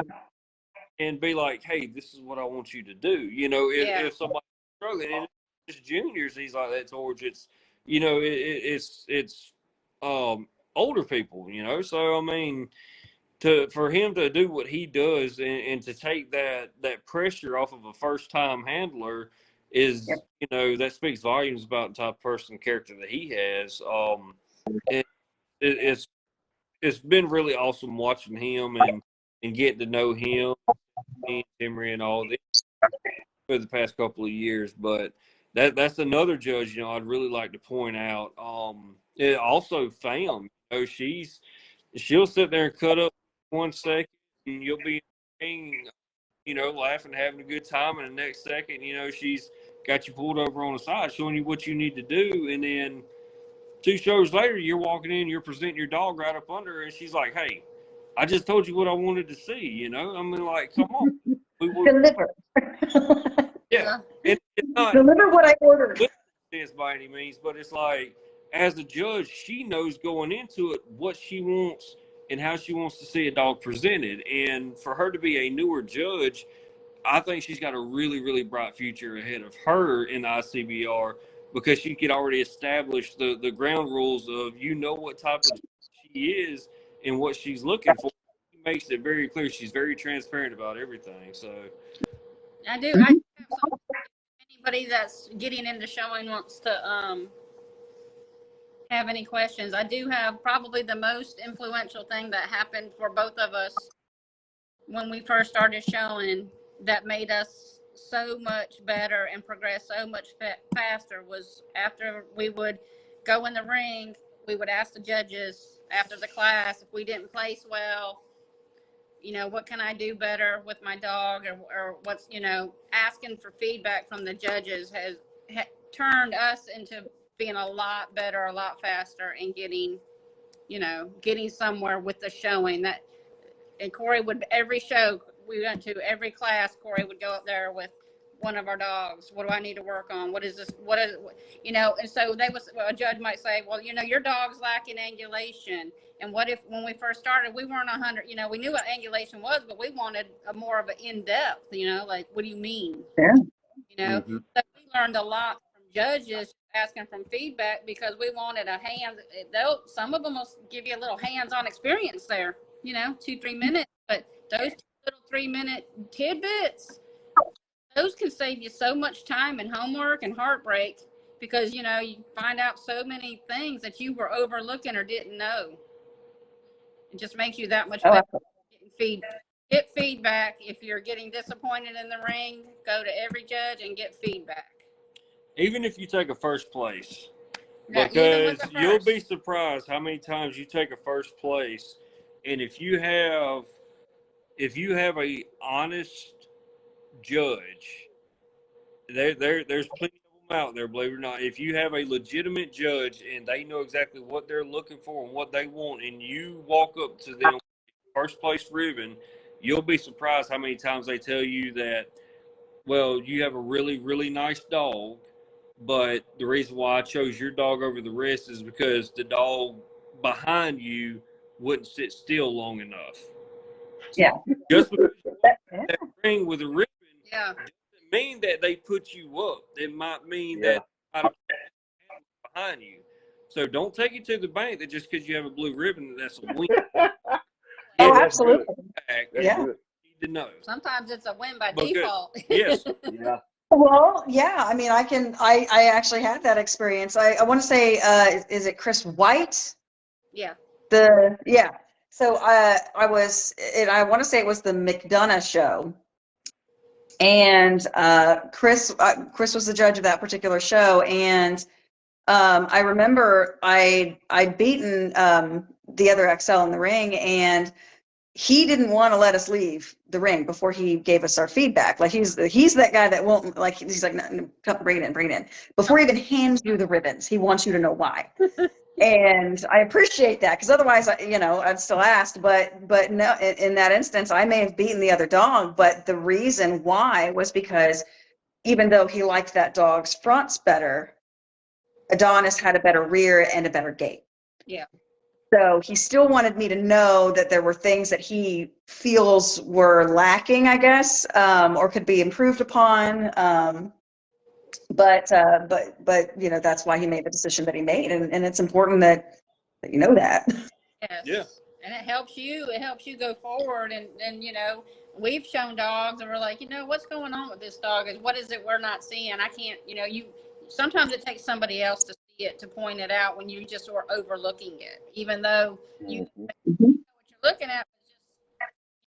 You see so many. You have a lot of dogs. You see so many dogs. You see dogs with those same characteristics winning. So you need feedback to know where you stand. Yeah. And then there's also, you need to know, everyone needs to familiarize themselves with the standard of each particular breed that they bring into the show. I'm gonna say it, but honestly, because I don't give a shit what anybody else has to say as far as their opinion, what I think with it. But there's a lot of these dogs, and I'm not calling anybody's dogs. I'd never do that. But there's a lot of the dogs that have been exhibited that there's really no standard or no place in the show ring for them. If you have a classic that's 16 inches tall, doesn't mean it's a pocket, and I think, honestly, that the judges need to come forward and be a little bit more honest. Like, hey, your dog doesn't really fit the silhouette of the standard of this particular, particular breed. So, besides us continuing wasting our money, I'd rather have a judge tell me, like, hey man, it's a really nice dog, but it doesn't need to be in the ring. Yeah, breeding tool. Yeah, you can keep this dog for 10, however long you want to, but you're not going to win anything. That way you can go ahead and snatch the Band-Aid off. And it's cool. Everybody's got those dogs. Move on. Like, I was sitting there on Facebook every Sunday and Monday bitching about, oh, well, they didn't pick my dog because of this.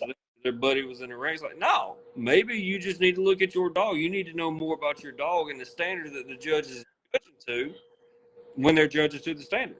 So, Kennel blindness is a real thing, yeah. That goes back to the homework. I mean, know where your dog's at. There's so many dogs that are falling short in the standard class because they're classics. And then when you tell them, like, hey, dude, your dog's a classic, they get offended, or he or she gets offended. Absolutely. There's nothing wrong. We got some really nice some of the first dogs we started with were classics. But you just need to know your dog. You need to know the breed type of what they're looking for, the standard, and what classification they're in. When it comes to a female, pocket, when it comes to a male standard, if it comes to, male classic, XL, know your classifications, know where your dog fits. And if it doesn't fit in the ring, don't bring it. Don't spend that money. Fun all day. There's nothing wrong with that. But when it comes to a sanctioned show, don't get ass hurt when you exhibit a dog that had no business being in the ring in the first place. That's bad. Not bad on the judge or bad on the judge's buddy that might be winning that everybody says, but that's bad on you because it shows ignorance. I myself have presented dogs in the ring early in my career, and I thought they were standards just because it fit the height requirement. I mean, it's a learning lesson. We all do that. But when somebody tells you, hey, man, your dog's not a pocket or your dog's not a standard, don't take it offensively. They're just letting you know. And ultimately, they may be saving you hundreds of dollars in the end. That's right. Don't be quick to jump the gun and get pissed off because you think somebody's being derogative. Right. Oh, no, I wholeheartedly agree with that sentiment. I think that's it's incredibly important. And I do truly hope that more and more judges become that forthcoming. I think a lot of times, they want to make their decisions, they want to make their calls, and then they want the next class to come in. Like if you ask them questions, they'll be happy to answer. Don't get me wrong, but at the same time, they don't want confrontation. Like they're not out to hurt feelings. So sometimes I feel like they'll withhold that kind of Yeah. feedback Yeah. because they don't want to hurt your feelings. So they're just sitting there thinking like, I mean, so if you walk up and say, hey, listen, what do I need to do? What kind of homework do I need to, like, is there anything I can, change with the dog? Do I need to amplify anything? What do I need to do? And if they would just simply, because some of them will say it, some of them will just be like, oh, they lack breed type. Yeah. They're clean and that's great. They're probably a better breeding tool, but they lack enough breed type to win in the ring. Some of them won't say that. Some of them, they're afraid to say that because they don't want to discourage you. They're afraid that you're never coming back. They're just like, I just ruined this person's show career. I ruined not just their day, but we're never going to see them again. Like this is, I've ruined it for them. But you got to have iron scales. Don't ask if you're not willing to hear the answer. And if they tell you, there's certain things that can't be fixed.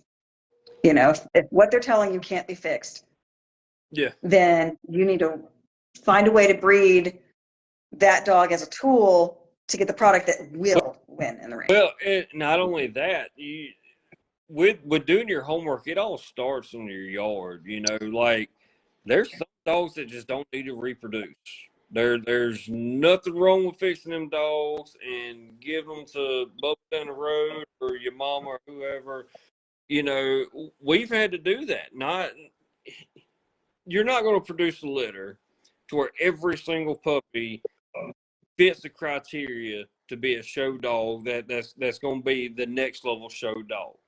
Now, you can show every one of them dogs in that litter. That doesn't mean they're show dogs. You could breed every dog in your yard. That doesn't mean they all need to be bred. And doing your homework starts with knowing what's breed quality and what's show quality and what's pet quality. Having proper contracts wrote up, even if it's a pet home dog, have the dog fixed, and give it away. There's no trying to make capital off of a dog that's not going to do anybody any good except bring enjoyment to some child and their family. But give the dog away, put it in a better home. That way you don't have to worry about it. If you're first, if you just now starting to breed, don't go out and buy a stud. If you know that I want to breed to Chub Rock, just for instance, there's no sense in trying to go out and buy a stud to produce Chub when you can just breed to him and you've only got one mouth to feed at that point in time. You've got your bitch that you've already owned, and there's really no need in buying a stud. Buy the stud credit and let that be it. Don't plague your yard with all these mouths to feed and add more stress to you. I mean, we hate having, 10 studs on the yard because even though each one of our dogs are in kennels under lock and key, fans, during the summer, pools during the summer, every one of them's in the barn right now, an insulated barn. They all have their own coops in the barn, but the potential is always there for something to happen. I don't care how long you've been into it or how short of a time you've been into it. There's potential for anything to happen. So there's no sense of you having 10 dogs on the yard and, 8 of them being males. Let go of the studs. You don't need the notoriety. If you're not breeding your own dog, ain't nobody else damn sure ain't going to be breeding to it. That's right. Cut his nuts. Let go. There's nothing wrong with letting him be a dog. The supply and demand has gotten so screwed up with the bullies that everybody's just looking for self notoriety because their ego is driven to, I want my name to be known for the dogs. What happens to the dogs for themselves? I don't care that you paid $50,000 off the dogs last year. How many quality dogs did you put on the ground? I don't care if you bought 15 dogs for $15,000 last year. How many dogs did you produce? You got to let your work and let your dogs speak for themselves, and don't be to allow your dogs to pay your way in life. I mean, everybody started out doing this as a hobby. And some people's more successful than others. You know, there's a certain level of success that we're trying to get to ourselves, just like everybody else is. But take it slow, be responsible, and don't be afraid to ask questions. Yes. You keep yourself from getting into a bind. Don't care what the next program down the road is doing, because they're following their own vision anyway. Right. So, Oh yeah. And it doesn't coincide with what you're doing, your lifestyle. A lot of people don't take their own existing lifestyle into account when they start doing stuff like this. And then it gets upended, and then so it's a whole mess. So that's some exceptional advice. yeah, Oh, yeah. humility could go a long way in the bully community. Mhm. That honestly, I really believe that. And I mean, it's just, you could be sitting on top 1 second, and then people forget who in the hell you are tomorrow, you know? So Yeah. that there's no reason to try for that type of notoriety, because you're never going to be on top forever anyway if you get to that point. It just cut it down to basics, have fun with it, breed your dogs responsibly, and show them. Not all the dogs in a litter is going to be a show dog. Sell the ones that you're not going to show. Know which ones to breed, know which ones to let go. Mhm. I like it. I like it.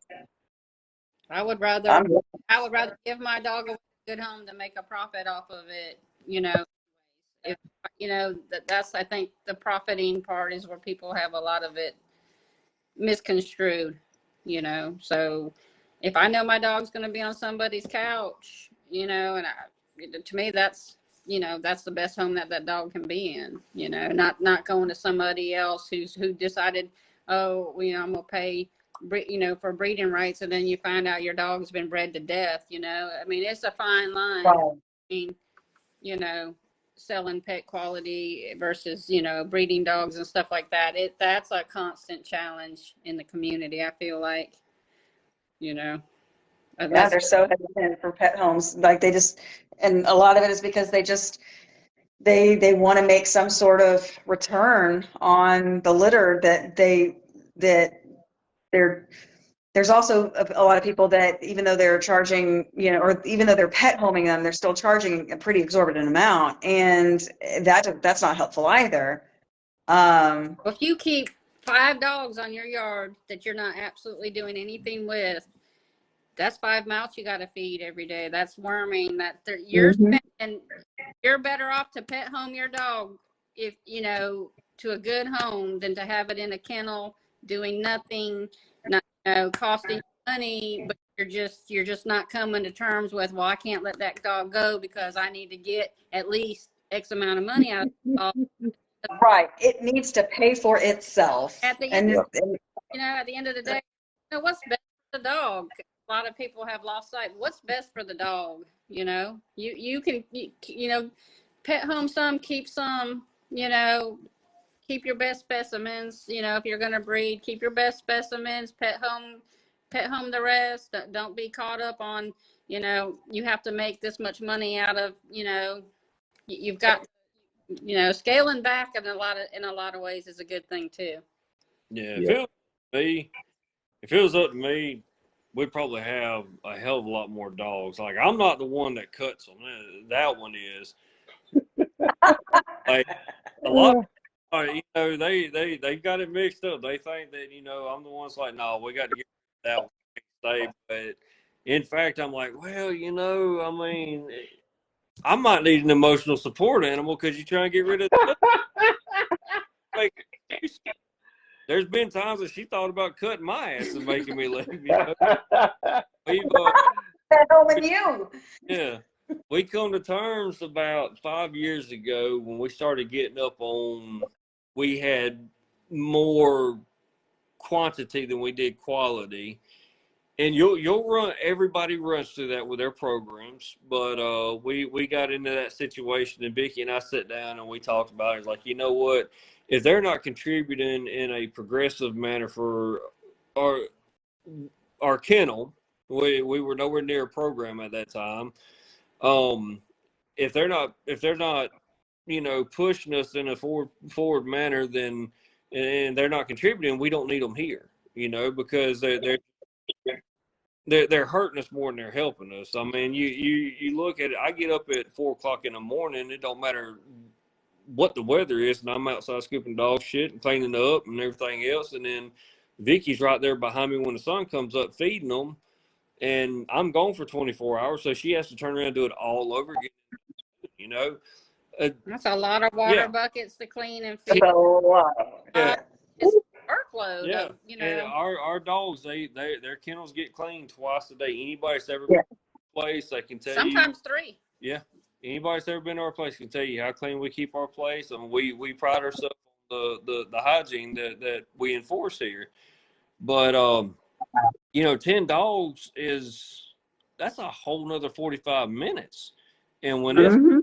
32 degrees outside, she ain't gonna want to stay outside in this shit. And then we've got them in the barn, you know, keeping them warm in the heater and all that, and having them in crates.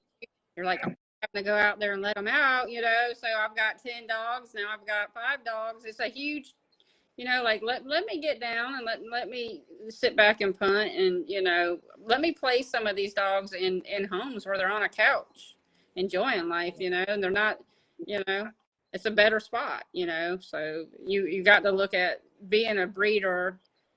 I mean, there's so many facets about being a breeder, you know, there's so many types of breeders. There's some people that, you know, they'll have 100 dogs, but how much attention are those dogs getting? You know? Right. For me, I think that's the real defining question. Like that's at that point when you have so many animals that they're not getting the stimulation that they deserve Yeah. because you've made the decision to have that many, then at that point you really need to rebuild. You really need to restructure and make sure that you're doing right by the dogs, because again, it's either all about the dogs or it's about nothing at all in the end of the day. So yeah, I'm absolutely with you on that. Well, Somebody asked, Talus is your oldest, right? yeah. Mm-hmm. How old is Talus now? He's going on 11. Woo! Well, it's a good one. And Nice. he's 10. He's going on 11, but we've got him out there with so that dog that we were talking about earlier, Chunky. We kept the littermate sister off of him, off that production from Morris Hill, and we had gosh, 9, 10 yeah. months. No, born in January. She's 11 months. She's about to be a year in January. Yeah. So listen, they were New Year's babies, and those are the most partyingest dogs, the partyingest litter we've ever had. They were born on ass Morris. They're wild. They were born on New Year's. I don't know what in the hell Morris had going on whenever that litter dropped. Like when we picked that product up, brought the party with us. And Morris, how come you didn't tell me these dogs were just on the constant party? But man, you know, we'll cut her and Talus loose. You know, Talus fixed and he loves puppies. He's been that way, and he'll get out there real rare with her, and you know he runs around like he's 3-4 years old. Keep him checked up regularly. And I had a couple concerns with him last year with older age, and the vet told me, like, considering his age, he's never seen a full breed age. And he's like, man, I can't see how much longer you're going to have him, but he's going to be around for a while. So nice. every day's a blessing. I love it. I can only hope that you know mine have a very very decent longevity. I think you will. You take such good care of them. Little couch taters. You're gonna have a long. Oh yeah, that's the goal. That's why I do what I do. I'm just like, oh no, I mean, all the supplements, all the regulated feedings, like I'm just like, I want these dogs to live as long and hopefully as humanly possible. So it's like, nope, it is what it is. You can call it spoiled, you can call it whatever you want, but if my dogs outlive yours, Yeah. I don't have to argue with you. So you might need something for yourself, but the dogs come first. That's the way I look for it. You know, I make sure the dogs are taken care of first. Hmm. Absolutely. Absolutely. That's Um, that's the goal, though. Don't have more that you can take care of exceptionally well, and you're not overlooking. Oh, this dog has a problem, and I have so many dogs. You know, yeah. where you can hands on them, look at them, pay attention. You can catch things. You know, there's just so much to it. Yeah, the oversight is there. Like you can actually, keep up with their needs again, and just like you said, be able to focus and make sure that you're seeing all of your dogs and making sure that they're all healthy and have what they need. Because I mean, neglect is a Yeah, thing that sneaks up on you less is when you have too much. less is more. And also, too, here in Alabama, the weather's so crazy. You don't know one day Yeah. 80, the next day is 32. Like you know, when you have outside Mm, that are heat sensitive and stuff like that, I mean, it's dangerous. It's dangerous. very, It's dangerous. very, very, absolutely. I just realized what time it was. Holy cow! I kept you guys up till like 10:42. Wow. Oh my god! Ah, I'm sorry. Well, we've enjoyed it. Oh, I know. I mean, I seriously, like, I just looked and I was like, oh no, like, cause I could. Caleb will joke about it because, like, he and I have the same problem. We just keep talking. We can't stop. But yeah, I feel terrible. I think it's late enough. I should probably let you guys go. Does anybody have any last minute questions or anything like that for them before I Jeanette, pull the plug? Last Jeez, like, going once, going twice, going 3 times. so we're done. All right.